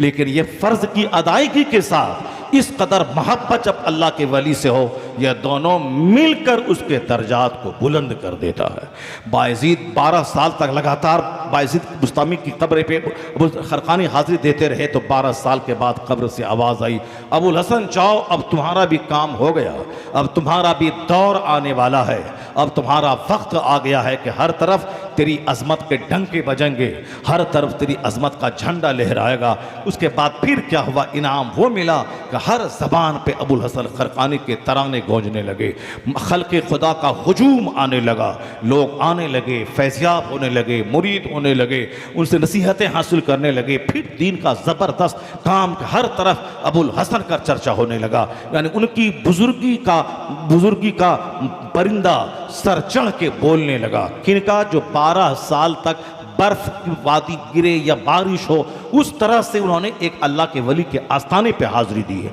ये उर्स में एक बार जाना, बादिल नाखास्ता जाना, बताशा और लुकुम दाना और साहब शक्करपारा की फातिहा दिला के चला आना, ये कमाल नहीं है। कमाल है फ़राइज़ व वाजिबात की अदायगी के साथ नफल अदा करना, मिलाद, फातिहा, चादर, संदल, गागर, 12वीं का जुलूस, 11वीं का बकरा, अजमेर जाना, ये सब फर्ज वाजिब नहीं, ये नफल है। और ये नफल है। कोई नफल कबूल नहीं होता जब तक कि फर्ज ना अदा करे। जो लोग कहते हैं कि फातिहा मिलाद हराम है, वो भी जहन्नमी। और जो कहते हैं कि नमाज पढ़ो, नमाज फातिहा मिलाद कराओ, मिलाद नमाज पढ़ने की कोई ज़रूरत नहीं है, वो भी जहन्नम जाएगा। बीच का रास्ता है जन्नत का, एतदाल का रास्ता, वो रास्ता है मसलके आला हजरत के नमाज भी होगी, फातिहा नियाज भी होगी, नमाज भी होगी, जुलूस मोहम्मदी भी निकाला जाएगा, नमाज भी होगी, चादर का जुलूस भी निकाला जाएगा। यानी फर्ज भी अदा होगा, नफल भी अदा किया जाएगा, ताकि दोनों मिलकर बंदे को इतना बुलंद करेगा कि बुखारी की हदीस की रोशनी में बंदा फराइज के अलावा नफल अदा करते करते इतना अल्लाह का कुर्ब हासिल करता है कि अल्लाह उनसे मोहब्बत करने लगता है। और अल्लाह जब उनसे मोहब्बत करने लगता है तो अल्लाह उसकी ज़बान बन जाता है जिससे वह बोलता है, अल्लाह उसका हाथ बन जाता है जिससे वह पकड़ता है, अल्लाह उसके पाँव बन जाता है जिससे वह चलता है। यही वजह है कि अल्लाह के वली रहते कहीं हैं और 1000 किलोमीटर दूर पे जाके अपने मुरीदों की मुश्किल कुशाई करते हैं। इस हदीस की रोशनी में अल्लाह उसका पाँव बन जाता हो, अल्लाह जिसकी ज़बान बन जाता हो, वह क्या बोलेगा, अल्लाह जिसकी आंख बन जाए वो कहां तक देखेगा। यानी नवाफिल फर्ज के अलावा नफल अदा करते करते बंदा इतना अल्लाह का कुर्ब हासिल करता है, वह जो कसमें खा ले अल्लाह उसकी कसम को पूरी कर देता है। तो फराइज के साथ नवाफिल और फर्ज को छोड़ के नफल एक बदन है बेरूह का, एक दरख्त है सूखा हुआ। जो आदमी खूब नफल करे, जलसा करना फ़र्ज नहीं है, फातिहा मिलाद करना फ़र्ज नहीं है, लेकिन नफल है। जो सिर्फ फातिहा मिलाद ही कराए, नमाज, रोज़ा, हज, जो ज़कात नहीं अदा करे, वो एक दरख्त है सूखा हुआ, वो एक जिस्म है बग़ैर रूह का। फ़राइज़ के साथ जो अदा करे, फिर क्या है कि दोनों मिलकर, ऑप्शनल और कंपलसरी दोनों मिलकर उसके रैंक को बढ़ा देगा। इसी में बहुत सारे हमारे सुन्नी भाई ख़ता करते हैं। वो फातिहा पकड़ते हैं, नमाज छोड़ देते हैं, वो 12वीं का जुलूस पकड़ते हैं, नमाज छोड़ देते हैं, वो अजमेर और बगदाद जाते हैं सिर्फ माल बढ़ाने के लिए कि अजमेर हम आज 25 साल से जा रहे हैं, हर साल जाते, मेरी दौलत बढ़ती चली जा रही है। अब मैं जो भी कारोबार करता हूँ सब अजमेर मौला गरीब नवाज के देन है। तो गरीब नवाज मेरा कारोबार बढ़ाने हिंदुस्तान में आए थे या दीन फैलाने आए थे? गरीब नवाज मुझको मालदार बनाने आए थे। खुद झोपड़ी में रहते थे, दरख्त के साए में रहते थे। उन्होंने 97 साल की उम्र में पर्दा फरमाए। उन्होंने कभी जी भर के सोया नहीं, जी भर के खाया नहीं। वो गाली सुन सुन करके इस्लाम की तबलीग वो करते थे। वो इसीलिए कि आज़ा के हमारी कब्र पे लोग आए, सोना चांदी लेके चले जाएं और दौलतें उसकी बढ़ती रहे। ये तो उनकी इबादत का इनाम अल्लाह ने ये दिया है कि जहाँ उनकी आराम गाह है, कब्र है, वहाँ दुआ कबूल होती है। ये उनकी इबादत का इनाम अल्लाह ने उनको दिया है। वह जहाँ बैठ जाए, जो कपड़ा वह पहन ले, और जिस जगह उनकी कब्र बन जाए, वहाँ बंदा जो रब से मांगे अल्लाह उसको दे देता है। वह मकाम मुस्तजाब है, जहाँ दुआ कबूल होती है, जहाँ अल्लाह का नेक बंदा बैठता है, इबादत करता है, सजदा करता है। हाँ, यहाँ तक कि सिलसिले तैगिया के पास ऐसे बुजुर्ग हैं जिन्होंने जिस तस्बीह में 25 साल से उन्होंने अल्लाहू अल्लाहू की तस्बीह उन्होंने पढ़ी है, उनके विसाल के बाद उस तस्बीह से आवाज़ें सुनती हुई देखी गई हैं। जिस मुसल्ले पर उसने सजदा किया है, उस मुसल्ले से अल्लाहू अल्लाहू की आवाज़ लोगों ने सुनी है। जिस कलकत्ता के लूम पे बैठ कर उन्होंने अल्लाह अल्लाह किया है, उस लूम से अल्लाह अल्लाह की आवाज़ सुनने लगी है। यानी इस कदर कसरत से वो अल्लाह का जिक्र करते थे कि आसपास की जगहें भी जिक्र में उनका साथ दी जाती थी। वह मशीन भी उनके साथ शामिल हो जाती थी। उनके हाथ की तस्बीह के दाने भी अल्लाह अल्लाह करने में उनके साथ हो जाते थे। इसीलिए हदीस में आया है कि इतना अल्लाह का नाम ले कि देखने वाला तुमको दीवाना कहने लगे। ये मजनू है, ये दीवाना है। और हम चाहते हैं कि अक्लमंद भी रहे, हम पर ज़्यादा मजहब की शिद्दत का ब्लेम भी नहीं लगे। लोग ये ना बोले कि साहब ये मजहबी आदमी है, धार्मिक आदमी है। नहीं नहीं, बल्कि मैं चाहता कि मैं मॉडर्न भी रहूं, मेरा कपड़ा मॉडर्न रहे, मेरा लिबास मॉडर्न रहे, मेरा घर मॉडर्न रहे, मेरा सब कुछ मॉडर्न रहे, ताकि गैर मुस्लिम ये ना बोले कि कट्टर धार्मिक आदमी है। मॉडर्न भी रहें, सामने बिल्कुल आज़ाद बन के रहें, और अंदर घर में छुप छुपा के फातिहा भी करें, ताकि दीनदारी भी रहे और मॉडर्न भी रहें। यानी जन्नत भी हाथ से नहीं जाए और दुनिया में काफिरों से दोस्ती भी हाथ से न जाए, क्योंकि मेरा सारा कारोबार उन्हीं से रिलेटेड है, वो दुनिया भी न जाए आखिरत भी न जाए। ऐसा नहीं होता है। रब की खातिर मजनू बनना पड़ेगा, रब की खातिर दीवाना बनना पड़ेगा, रब की खातिर रब का इतना जिक्र करके लोग तुम्हें देखे तो देखे ये मुस्तफ़ा का गुलाम है, ये औलिया सालिहीन का फॉलोवर है, ये कुरान और हदीस पर अमल करने वाला है। हमने कांच को हमने सोना समझ बैठा है, जिसके मन में जो आ रहा है वह करता चला जा रहा है। साहब, जरूरी है दीन सीखना, जरूरी है हदीस और कुरान सुनना, जरूरी है मजहब की बातों को सुनना, वरना आज बेशुमार लोगों के दिमाग में कंफ्यूजन पैदा हो रहा है। ये काफिर हमेशा कंफ्यूजन पैदा करता है। जैसे कि काफिर बोलता है कि इस्लाम के पैगंबर ने 6 साल की लड़की से शादी किया, 9 साल में उन्होंने रुखसती ली। अब एक ऐसा कंफ्यूजन पैदा किया कि बहुत सारे मुसलमान जो हदीस नहीं जानते हैं, जो सरकार की बायोग्राफी नहीं पढ़ी है, जो हुजूर की सीरत का मुताला नहीं किया है, उनके दिमाग में भी कंफ्यूजन है। चूंकि काफिरों का काम ही है मुसलमानों के ईमान को डैमेज करना। मुसलमानों के दिल में जो सरकार की बेपनाह मोहब्बत है, वही मोहब्बत रसूल जो जानी ईमान है, उस मोहब्बत रसूल की इमारत में दरार पैदा कर देना। हुजूर की जो जबरदस्त मोहब्बत दिल में है, उसी मोहब्बत को कमजोर कर देना। इसलिए वो गाहे बगाहे कभी सरकार की शादी का, कभी सरकार की निजी लाइफ का, कभी सरकार दो जहां के गज़वात और जिहाद का, वो उसका निगेटिव पहलू वो निकालता है। ऐसे वक्त में हर मुसलमान पे लाजिम है वह मुशायरा नहीं करवाए, वह सिर्फ नात सुन के रात के 2-2 बजे तक सिर्फ नात सुन के मजा नहीं ले। ऐसे वक्त में जरूरत है कि वह कुरान सुने, जरूरत है कि वह हदीस सुने, सरकार दो जहां की सीरत का मुताला करे। जिक्र की महफिल की अहमियत हदीस में आई है, ना कि सिर्फ वह नात पढ़ने की अहमियत आई है। जिक्र की महफिल जहां अल्लाह का जिक्र हो, जहां कुरान का जिक्र हो, जहां हदीस का जिक्र हो, उस जिक्र की महफिल की फजीलत आई है। बैठने वाले बख्शे जाते हैं, बैठने वालों पर रहमतें नाजिल होती है, सकीना नाजिल होता है। जहां अल्लाह का जिक्र हो, जहां रसूल पाक का जिक्र हो, जहां बुजुर्गान दीन का जिक्र हो, जहां कुरान पाक की हदीस पे की आयतों पे तबसरा हो, जहां हदीस पे तबसरा हो। ये किसने तुम्हें हिंदुओं के कवि सम्मेलन की तरह तुम्हें कवि सम्मेलन करना सिखा दिया है? ये हिंदुओं के ऑल इंडिया मुशायरे की तरह तुम्हें मुशायरे का आदी और खूगर बना दिया है। यही इस्लाम है। आज ज़रूरत थी कि हरमैन शरीफैन के मौके से जब कॉन्फ्रेंस हुई थी, तो जिस वक्त में सारी कुर्सियां भरी हुई थी, जिस वक्त सारे लोग जिंदा थे, सारे लोग होशो हवास के साथ थे, उस वक्त में लोगों को हरमैन शरीफैन की फजीलत का इल्म हो जाता, हज की फर्जियत का इल्म हो जाता, हज के अरकान के फवायद का इल्म हो जाता, हज के आलमगीर असरात जो दुनिया में होते हैं, जिसको देखकर आज यूरोप का दानिश्वर भी कहता है, बगैर किसी एडवर्टीजमेंट के, बगैर किसी प्रचार और प्रसार के, ये 200 से शायद ममालिक के लोग खींच के जो एक मैदान में जमा हो जाते हैं, जिनकी जबान है अंग्रेजी फ्रेंच, वहां जबान सबकी अरबी हो जाती है, जिनका लिबास अपने अपने मुल्क में लुंगी धोती पैंट शर्ट पतलून साफ टी शर्ट और पैंट हो, मगर वहां सबका लिबास एक हो जाता है, यानी एक रंग में सब रंग जाते हैं। वह देखने के बाद कहते हैं international integrity, international brotherhood, international fraternity, international equality, मसावात की जो एक अजीम मिसाल इस्लाम कायम करता है, इसका कोई जवाब नहीं है।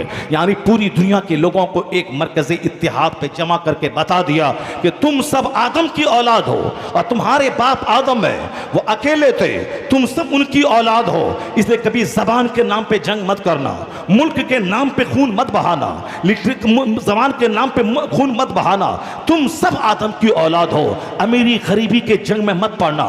यहां सब तुम मैदान में एक हो गए, सबकी जबान पे लब्बैक अल्लाहुम्मा लब्बैक, सबका लिबास एक, सबका नारा एक, सबकी जगह एक। खाने काबा के इर्द गिर्द जब तू तवाफ करता है, ये ऐसा है जैसे एक पहिया है जो धुरी के इर्द गिर्द घूम रहा है। चाहे दुनिया के जिस मुल्क में तुम रहो, तुम्हारा मरकज मक्का है, तुम्हारा मरकज मदीना है। चाहे तेरी जबान जो रहे, तेरा कारोबार जो रहे, हलाल कारोबार रहे, लेकिन तू मुसलमान है, तेरी नजर जन्नत पे रहे, तेरी नजर जहन्नम से बचाव पे रहे।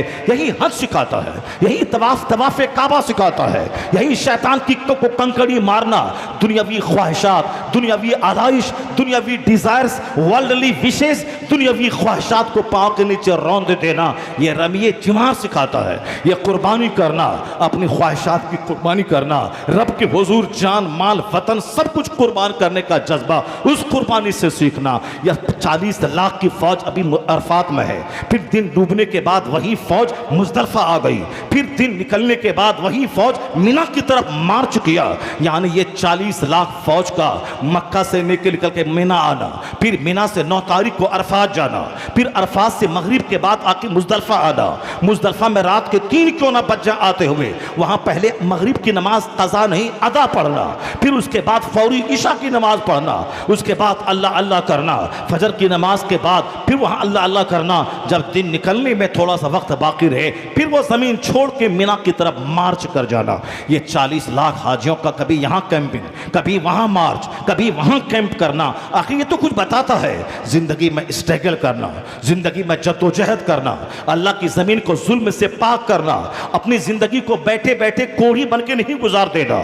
जिस तरह अभी कंकड़ी मारना, फिर जाके कुर्बानी करना, फिर जाके बाल मुंडाना, फिर लिबास चेंज करके फौरन तवाफे काबा करना, फिर वहां से लौट के आके मीना में रात रहना। यानी ये सब एक्टिविटीज हज की ये बताती है कि एक मिनट कीमती है जिंदगी का, एक एक लम्हा कीमती है जिंदगी का।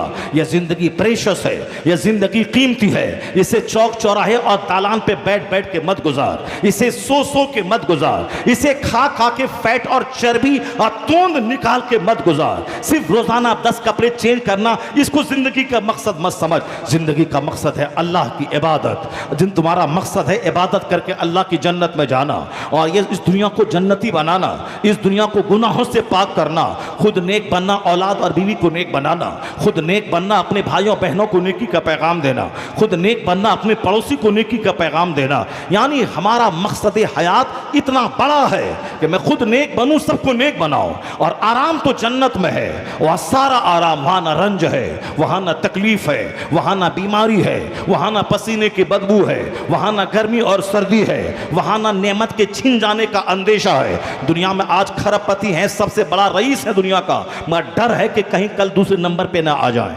डर है कहीं तीसरे नंबर पे ना आ जाए। उसी अंदेशा, उसकी प्रोबेबिलिटी, उसका इम्कान मुझको अंदर से बेचैन रखता है। आज मैं दुकान में बैठा 1 करोड़ का कारोबार हो गया, कल अगर नहीं हुआ तो क्या होगा, मैं समाज में इज्जत कैसे बचाऊंगा। ये सदमा, जन्नत में कोई सदमा नहीं है। वहां जो जन्नत में नेमत मिली है वो नेमत कभी छीनेगी नहीं। और दुनिया में मेरे पास करोड़ों रुपए हैं मगर मेरा पड़ोसी मुझसे चिढ़ रहा है, मेरा पड़ोसी मुझसे जल रहा है, वह हसद कर रहा है, वह मेरी बर्बादी की तमन्ना कर रहा है, मुझको तबाह करने के लिए जादू टोने, सिफली और गलत अमलियात का सहारा ले रहा है। जब वो सारे दुश्मन मुझको तबाह करना चाहते हैं उस वक्त में चैन की नींद कभी नहीं आती है।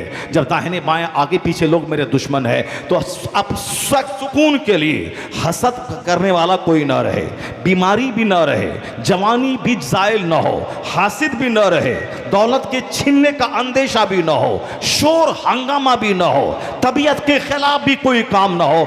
ये सारी क्वालिटी सिर्फ जन्नत में है, दुनिया में नहीं है। दुनिया में मैं हूं, मेरा दुश्मन है, दुनिया में मैं हूं, मेरी दुश्मन मेरी बीमारी है, दुनिया में मैं आज जिंदा हूं, कल मेरी मौत इंतजार कर रही है, दुनिया में आज दौलतमंद हैं, बेशुमार लोग डेली मालदार बनते भी हैं और 2-4 साल के बाद वह सड़क पर आ जाते हैं, सड़क छाप हो जाते हैं और सड़क छाप अरबपति बनता है, अरबपति सड़क पे आ जाता है, दिवालिया हो जाता है, वह जेल में जाके बंद हो जाता है या जहर खा के मर जाता है, सुसाइड कर लेता है। आए दिन इस तरह के तमाशे होते हैं। तो दुनिया में ये सारे खतरात हैं। असल सुकून जन्नत में है, जहां ना सेहत जाएगी, जहां ना जवानी जाएगी, जहां ना कोई काला कोई गोरा होगा, सारे लोग हसीनो जमील रहेंगे, जहां ना नेमत छीनने का अंदेशा होगा, जहां ना बीवी के दगा देने का अंदेशा होगा, जहां ना नेमत के छीनने का कोई अंदेशा होगा, जहां ना पुराना रंज याद आएगा, आदमी रंजीदा हो जाएगा, जहां सिर्फ खूबसूरती होगी, जहां सिर्फ नेमतें होंगी,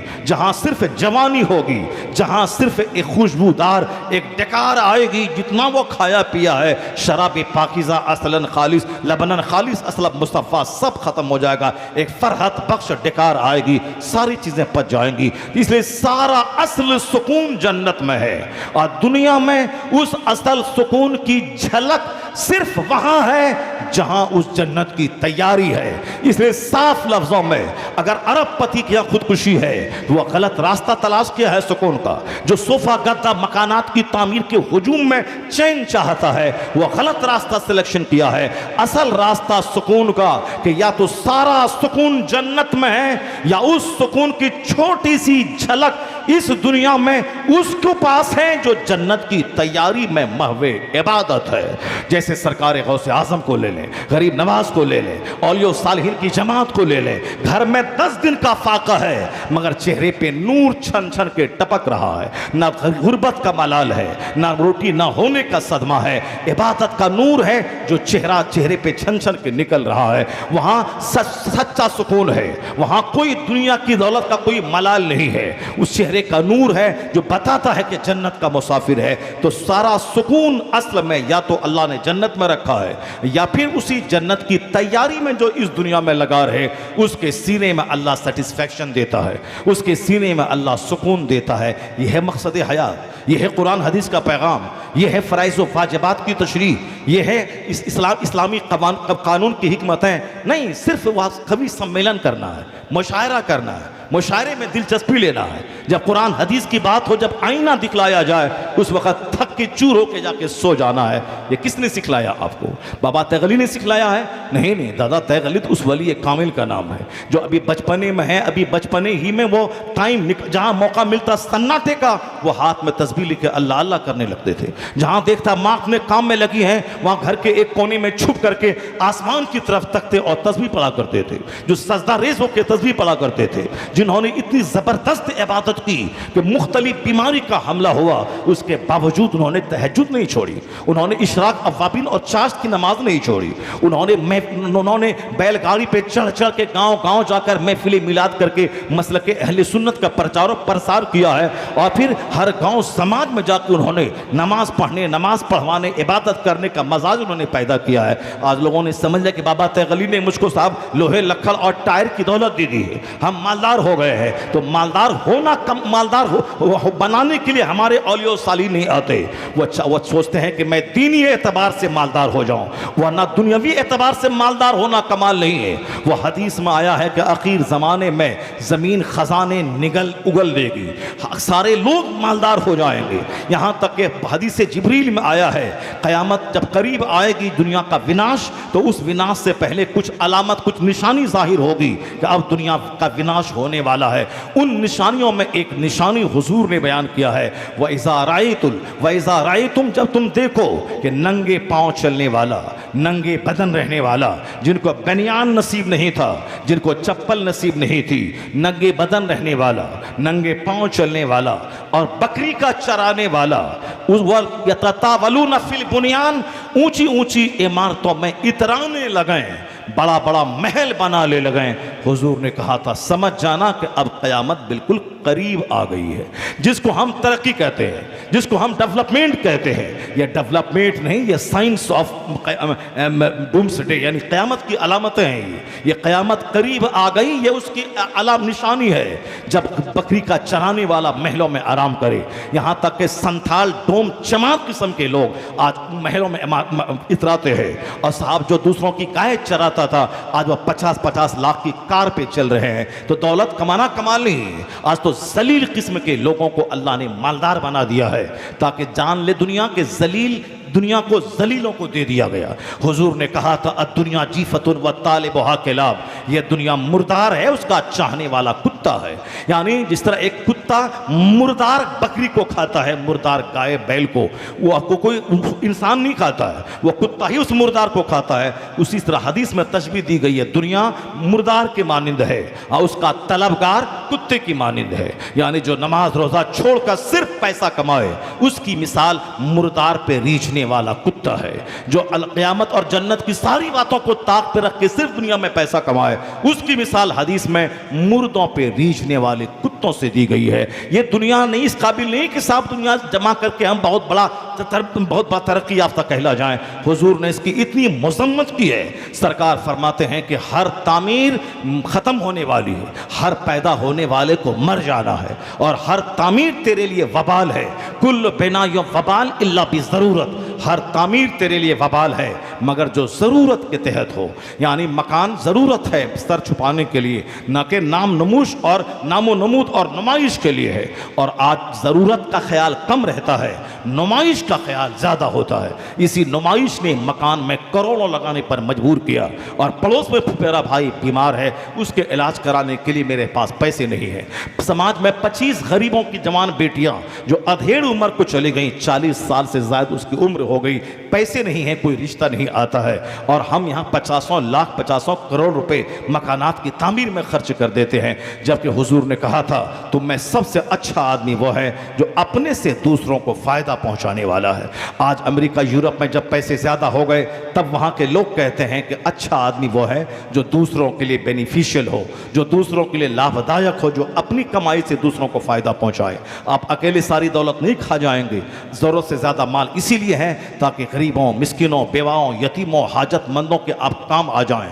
आज यूसुफ अली जो लूलू मूल वाला, आज परसों मैंने सुना उनके बारे में 25 करोड़ रुपए उन्होंने हिंदुस्तान के प्रधानमंत्री को उन्होंने कोरोना काल में पब्लिक की हेल्प रिलीफ फंड में उन्होंने दिया। उन्होंने सैलाब के मौके पर, ज़लज़ले के मौके पर 25-25 करोड़, 50-50 करोड़, 1-1 हज़ार करोड़ रुपए से गरीबों की मदद करते हैं। तब आज साहब पंडित जी उनके मॉल की इफ्तिताह के लिए जा रहे हैं, प्रधानमंत्री जी उनके इस काम पे खुश हैं, सारा हिंदुस्तान नाच कर रहा है। अगर वो खुद अपना ही खाते पीते मौज मस्ती करते, उड़ाते पुड़ाते सिर्फ और किसी को 1 टका न देते, तो सारी दुनिया कहती है बखील है, सारी दुनिया कहती है इसकी दौलत को हड़प ले, ये मरने के बाद सारे मॉल पे दूसरों का कब्जा हो जाएगा। लेकिन उनके उस कारनामे ने कि खुद खाओ दूसरों को खिलाओ, और आदमी वही है जो अपने से दूसरों को फायदा पहुंचाए, इसी पर अमल करने की वजह से आज वह लोगों की आंखों का तारा बन गया है।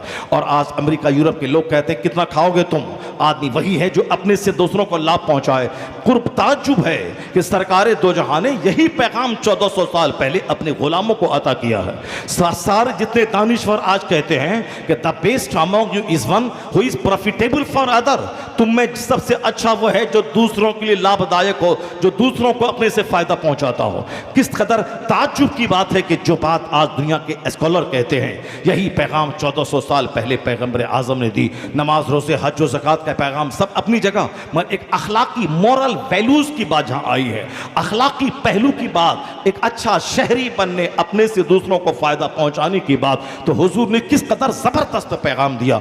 आका फरमाते खैरुन्नास मैं यनफउन्नास, तुम में सबसे बेहतर वो है जो अपने से दूसरों को फ़ायदा पहुँचाने वाला हो। खैरुन्नास मैं यनफउन्नास, द बेस्ट अमंग पीपुल, लोगों में सबसे अच्छा वो है जो लोगों को अपने से फ़ायदा पहुँचाने वाला हो, अपने प्लान से, अपनी ज़बान से, अपने माल से, अपने हाथों से, अपनी एक्टिविटीज से, अपनी स्माइलिंग से, अपने अपने अपने उनके साथ चलने से, उनका दुख दर्द सुन लेने से, उन हाजतमंदों के मुस्कुरा के बात कर देने से अगर उसका गम दूर हो जाता हो, वो रिलैक्स फील करता हो, तो ये एक इतनी बड़ी इबादत है कि हुजूर ने फरमाया तुम में सबसे अच्छा वो है जो अपने से दूसरों को फ़ायदा पहुँचाने वाला हो। आज दौलत के नशे में चेहरा घुमाने वाला, दौलत के नशे में चेहरे को गुस्से से थमथमाने वाला, दौलत के नशे में गरीबों को जानवर समझने वाला, दौलत के नशे में हमेशा भैंस बन के बैठने वाला, वह जान लेके हुजूर ने क्या फरमाया है। सरकार कहते हैं कि अहब्बुल अमाल इल्लल्लाह ताला, अल्लाह के नज़दीक सबसे ज़्यादा पसंदीदा अमल वो है इदखालुस सुरूर फी क़ल्बिल मोमिन, यानी एक मोमिन के दिल को खुश कर देना अल्लाह के नज़दीक तमाम अमाल में सबसे ज़्यादा पसंदीदा है।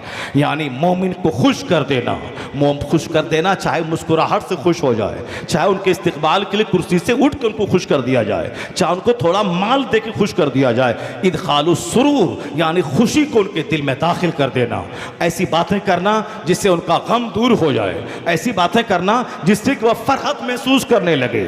उसको दबाने की बातें, गिराने की बातें, मारने की बातें, जलील करने की बातें, नाम बिगाड़ने की बातें, तबाह करने की बातें, थाने पुलिस और कचहरी के झंझट में फंसा देने की बातें नहीं, बल्कि उनको ऐसा करना है कि अपने से रिलैक्स देना है, अपने से उनको खुशी देना है, अपने से उनकी ज़िंदगी में इंजॉय देना है। इसको सरकार फरमाते अहब्बुल अमाल इल्लल्लाह ताला, अल्लाह के नज़दीक सबसे ज़्यादा पसंदीदा अमल है कि अपने से दूसरों को दुख न दिया जाए बल्कि मोमिन के दिल को खुश कर दिया जाए। आज हम अपने कैरेक्टर का जायज़ा लेते हैं तो साहब बहुत सारे ऐसे लोग हैं जो नमाज पे नमाज पढ़ते जा रहे हैं, नमाज़ें पंजगाना के अलावा जो नफल नमाजें हैं, नमाज पढ़ते हैं इशराक चाश्त अव्वाबीन, लेकिन इस कदर बखील हैं, बुखालत इतनी है कि एक पैसा पॉकेट से नहीं निकलता है। और साहब सीने में दर्द होता है जब कभी वो 10 रुपये का चंदा मस्जिद में दे देते हैं। नहीं, ज़कात का कानून इसीलिए आया है ताकि मेरा माल पाक हो जाए और क़यामत के दिन यह माल गंजा सांप बन के मुझको न डसे,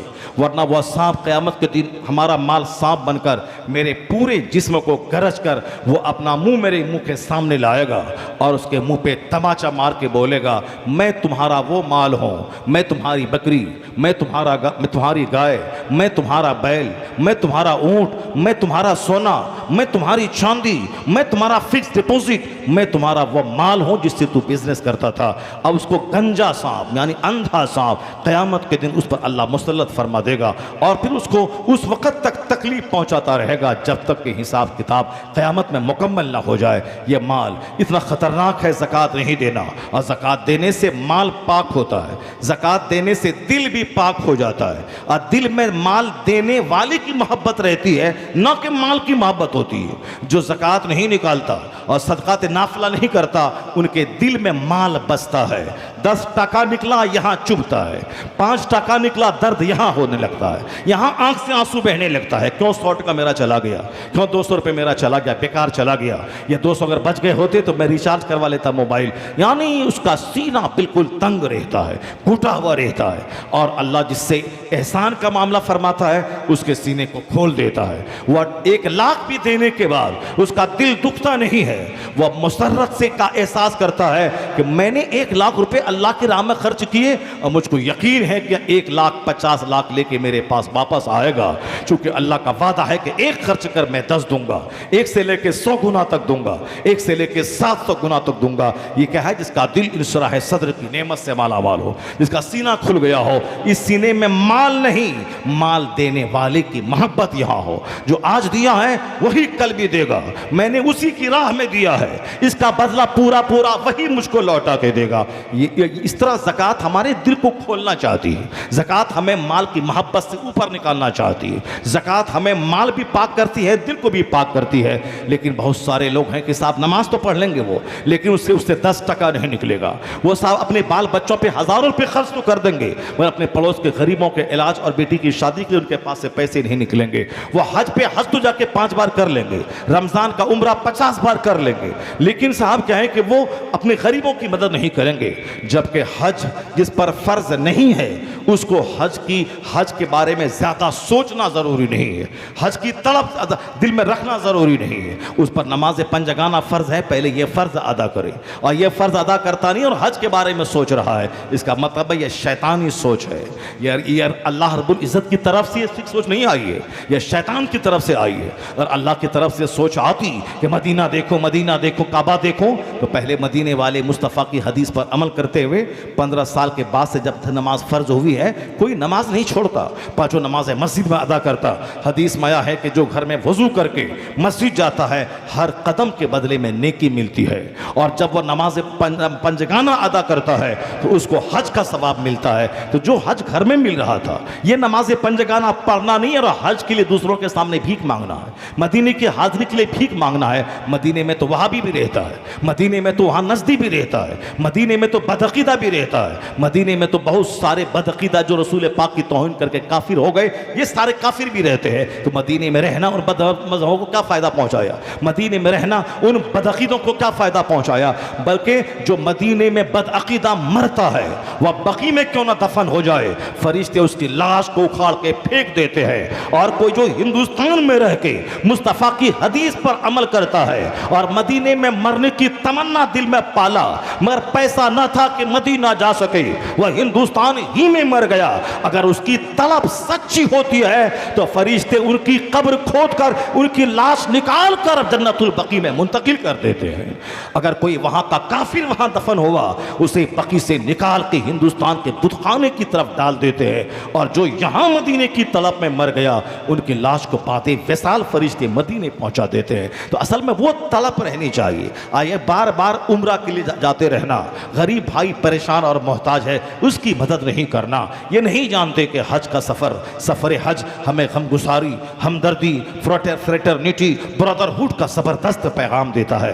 किसका हज कबूल होगा, किसका नहीं होगा, वो तो अल्लाह को मालूम है। जिस पर फ़र्ज़ हो जाए फौरी हज करना चाहिए, ताख़ीर नहीं करनी चाहिए। अगर ताख़ीर हुई तो मुस्तफ़ा फरमाते हैं मुमकिन है कि ताख़ीर हज करने की वजह से उसकी मौत यहूदी होके मर जाए, यहूदी होके वो मर जाए, यानी हालत यहूदियत में मौत आ जाए, नसरानियत की हालत में मौत आ जाए।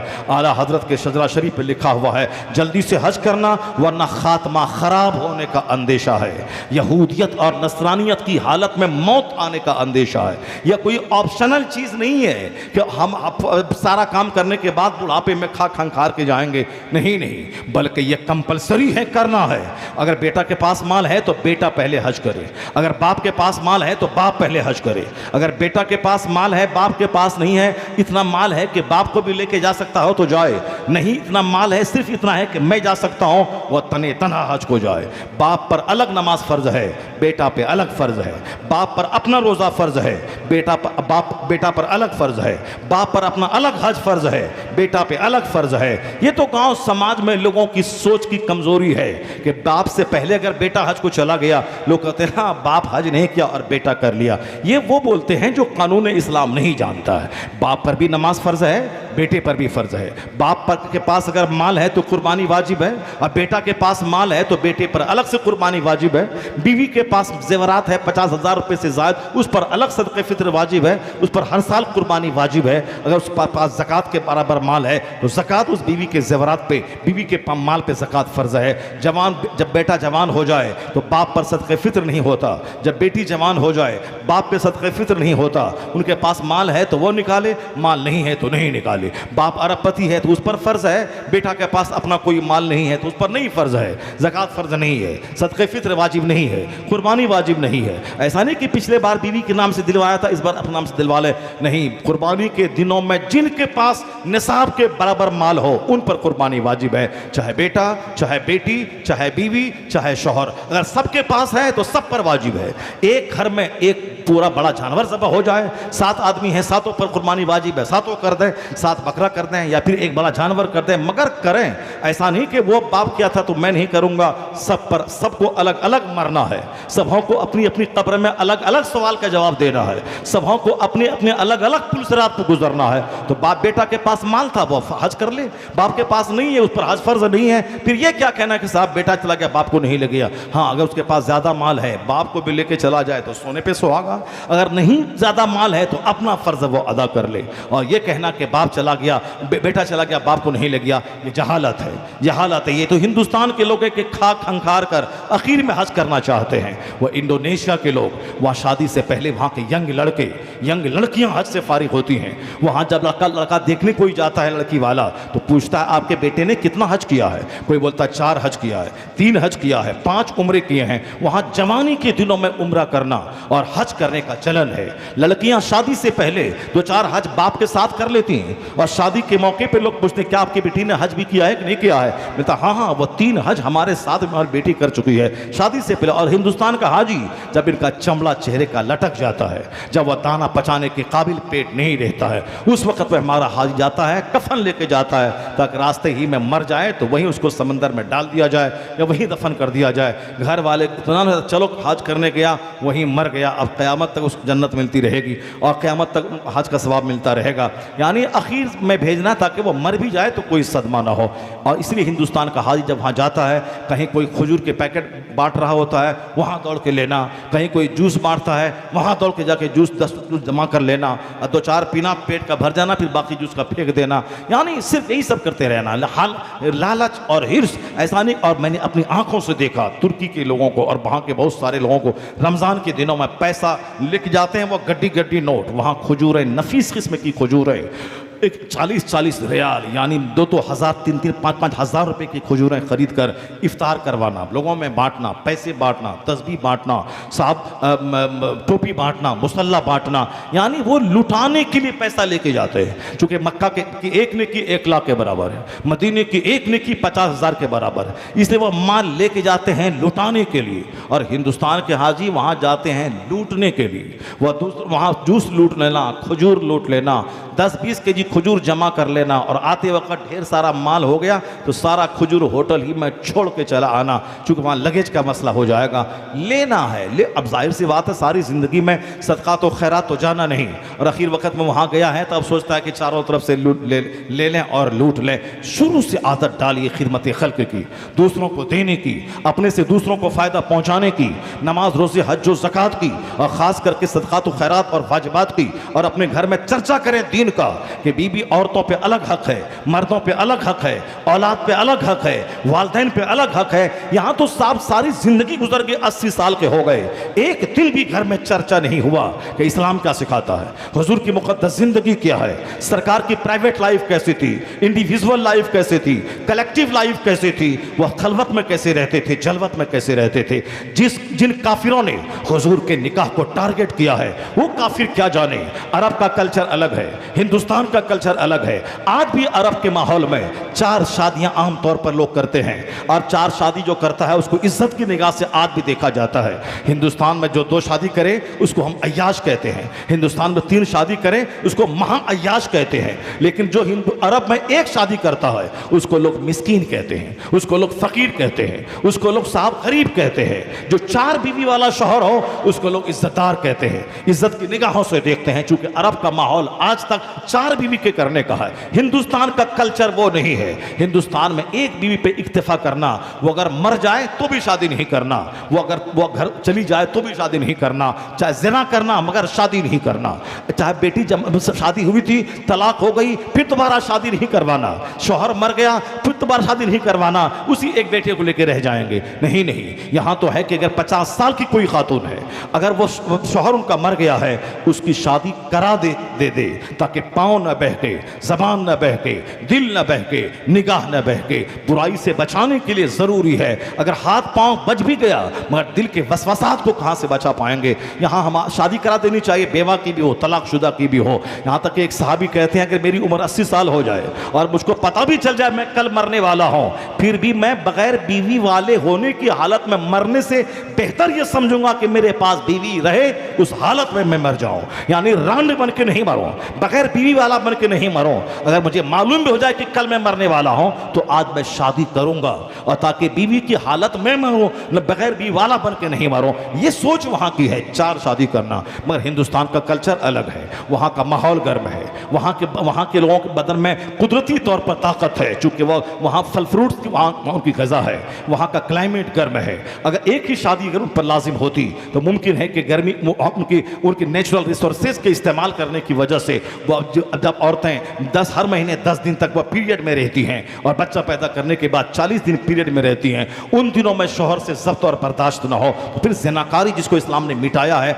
वो ज़िनाकारी चरम सीमा पे पहुंच जाएगी। ज़िनाकारी को रोकने के लिए 4 शादी तक करने का आदेश है। अगर तुम्हारे बदन में ताकत है, तुम अदल और इंसाफ कर सकते हो तो 2 कर ले, 3 कर ले, 4 कर ले, 4 तक बैक वक़्त करने का हुक्म है इस्लाम में। चूँकि आदमी के पास उतनी ताकत, उतनी क्षमता है वो 4 बीवी को कंट्रोल कर सके, उनको रख सके, मेंटेन कर सके, अदल कर सके। तो जो चीज़ अरब में फ़ख्र की बात है वही हिंदुस्तान में ऐब की बात है।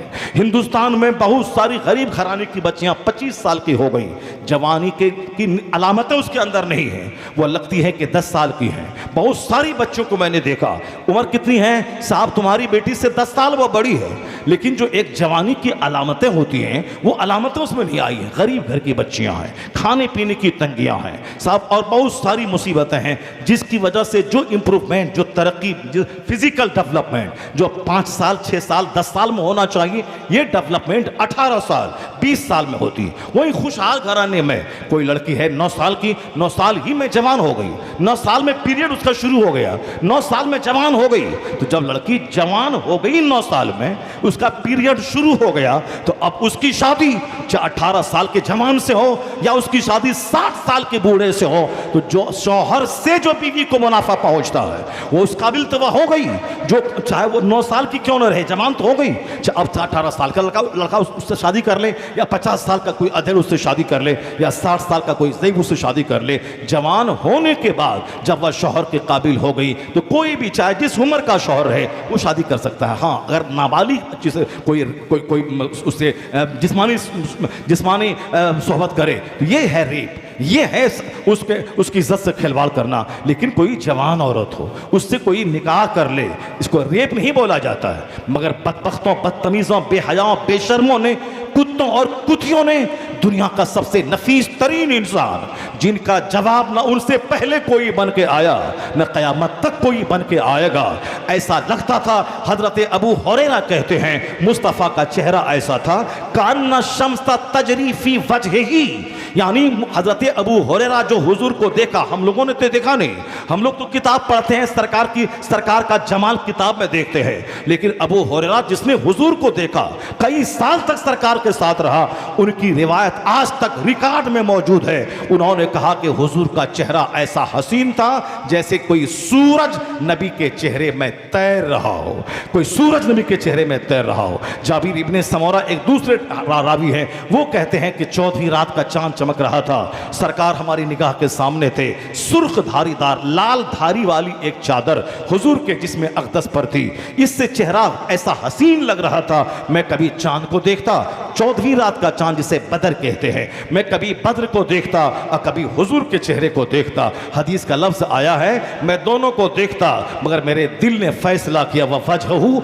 अहसनु मिनल कमर, हुजूर का चेहरा तो चांद से भी ज्यादा खूबसूरत है। हजरत अनस कहते हैं वमा मसस्तु दीबाजतन और हरीरन अलियना मिन कफ़ रसूलिल्लाह, मैंने कोई दुनिया का रेशम, कोई दीबाज हुजूर की हथेली से ज्यादा नर्म नहीं पाया। वमा शमम तो मिस्कन और अंबरतन अत्यबा मिन राहती नबी अलैहिस्सलाम, मैंने दुनिया की कोई कस्तूरी, कोई मुश्क, कोई अंबर मुस्तफ़ा से ज्यादा खुशबूदार मैंने नहीं पाया। सरकार के पसीने से ज्यादा खुशबूदार मैंने कोई खुशबू को नहीं पाया। सरकार मदीने के जिस रास्ते से गुजर जाते हुजूर के जिसमें अतहर की खुशबू कहती थी, हुजूर का गुजर इस रास्ते से हुआ है। गुजरने के बाद बहुत देर तक रास्ता महकता रहता था, सहाबा उस खुशबू में अपने सरकार को तलाश कर लेते थे। बचपन में जिसका चेहरा इतना हसीन कि चादर डालने के बावजूद भी अंदर से रोशनी छन छन के टपक रही हो, जिसको देखने के बाद जनाब हलीमा अपने सौजान से कुर्बान होने लगी, उनको लेके अपने घर गई। यहाँ तक कि कबीले बनु साद में जब तक सरकार रहे, जनाब हलीमा कहती है कभी मेरे घर में चिराग जलाने की जरूरत पेश नहीं आई, चूंकि मोहम्मद इब्न अब्दुल्लाह का जिस्म अक़दस इतना मुनव्वर और नूरानी था कि मेरा घर रात भर चमकता रहता था उनके जिस्म अक़दस की वजह से। यह बचपने का आलम था। लेकिन जब 25 साल के जवान मुस्तफ़ा हो गए, उस वक़्त तो जवानी में तो और हुस्न निखर जाता है, जवानी में तो हुस्न और दोबाला हो जाता है। गांव समाज का कोई अच्छा नहीं दिखने वाला आदमी या गांव समाज की कोई काली कलोटी लड़की जो अच्छा नहीं दिखती है, लेकिन जब वो 12-15 साल की हो जाती है, 16-18 साल की हो जाती है, उनका हुस्न निखर जाता है। अब जब नहीं निखरेगा तो कोई कैसे उसके पास आएगा, कौन रिश्ता लेके आएगा? तो कुदरती तौर पर मैच्योर होने के बाद चेहरे का हुस्न बढ़ जाता है। और जो बचपन से ही हसीन हो, जो बचपन से ही हुस्न जमाल का नमूना हो, तो उसका हुस्न जवानी में कितना बढ़ जाएगा। मोहम्मद इब्न अब्दुल्लाह का चेहरा तो पैदा होते ही ऐसा चमका कि मुल्क शाम के महल को उनकी मां ने देख लिया। और जब वह 25 साल की जवानी पे चढ़े होंगे, उस वक्त उनके हुस्न जमाल का आलम क्या होगा? आलम यही था। मक्का के बड़े बड़े खानदान के लोग तमन्ना करते थे कि काश मोहम्मद अरबी मेरे दामाद बन जाए, इनकी दामादी पे मेरी नस्ल फख्र करेगी। शहजादियां तमन्ना करती थी कि काश मेरा अक़्द अब्दुल्ला के चांद से हो जाए, मैं उस शादी पे फख्र करूंगी। लेकिन जिनके लिए बड़ी बड़ी खूबसूरत शहजादियां साहब वो अपने तमन्ना सजा के बैठे हों, जिनके माँ बाप तमन्ना लेके बैठे हों कि काश ये मेरे दामाद बन जाए, उस वक़्त हुजूर अपने हुस्नो जमाल का सौदा कर सकते थे। अपनी खूबसूरती को भुना भुना कर अरब की सबसे खूबसूरत खवातीन से निकाह कर सकते थे और 100 औरतों से निकाह कर सकते थे। चूंकि अरब का उस इस्लाम के आने से पहले, हुजूर के नबूवत के ऐलान से पहले वहाँ 50-50 शादी का रिवाज था। 100-100 शादी वहाँ के लोग क्या करते थे? हुजूर ने इन सारे रिवाज को खत्म कर दिया कि बैक वक़्त 50-100 शादी करना ये मानवता पे जुल्म है, औरतों पे जुल्म है। बैक वक़्त 4 औरतों को ही बंदा संभाल सकता है और यह हुजूर की के खसाइस से कुबरा में से था। सरकार दो जहां का सारा काम चूंकि अल्लाह की मर्जी से होता था, तो रब की मर्जी के मुताबिक हुजूर के खसाइस में से था, स्पेशलाइजेशन में से था कि सरकार ने 11 शादियां फरमाई। तो उसमें उस चूंकि वो अपनी मर्जी से कुछ नहीं करते थे, जिस तरह कुरान पाक अल्लाह का कलाम हुजूर पर नाजिल होता था, वमा यंतिकु अनिल हवा इन हुवा इल्ला वह्युन यूहा, उस हुजूर अपनी ख्वाहिश से कुछ नहीं कहते थे, वही कहते थे जो आप पर अल्लाह की तरफ से कलाम नाजिल होता था। सरकार शादी नहीं करते थे जब तक कि अल्लाह की मर्जी शामिल न हो जाए। जब अल्लाह की मर्जी शामिल है, सारी कायनात के बनाने वाले की मर्जी शामिल है, तो फिर इसमें छोटा सा बंदा अपनी अक्ल का घोड़ा कैसे दौड़ाएगा? रब्बे कदीर अहकमुल हाकिमीन है, सारा काम हिकमत से भरा है। तो वो जो अपने महबूब को कहे, उनका महबूब जो करे वह काम भी हिकमत से भरा है। जब हिकमत से भरा है तो फिर 6 साल 9 साल अब अकल का घोड़ा नहीं दौड़ाना है। मुसलमान तो अल्हम्दुलिल्लाह नबी से बेपनाह मोहब्बत करते हैं, हुजूर के सारे काम को तस्लीम ब्लाइंडली आंख बंद करके मानते हैं, लेकिन काफिर गाहे बगाहे यहूद और नसारा हिंदुस्तान के मुशरिक उन्हीं चीज़ों को टारगेट बनाते हैं। मगर मैं कहना चाहता हूँ, सरकार दो जहां अलैहिस्सलाम ने वो शादी जो जिंदगी की पहली शादी है, जिस वक्त वह 50 खातून से कर सकते थे, और सबसे ज्यादा हसीन तरीन शहजादियां 16-18 साल की मिल सकती थीं, लेकिन सरकार ने 25 साल की उम्र में 40 साल खातून से अक़्द करके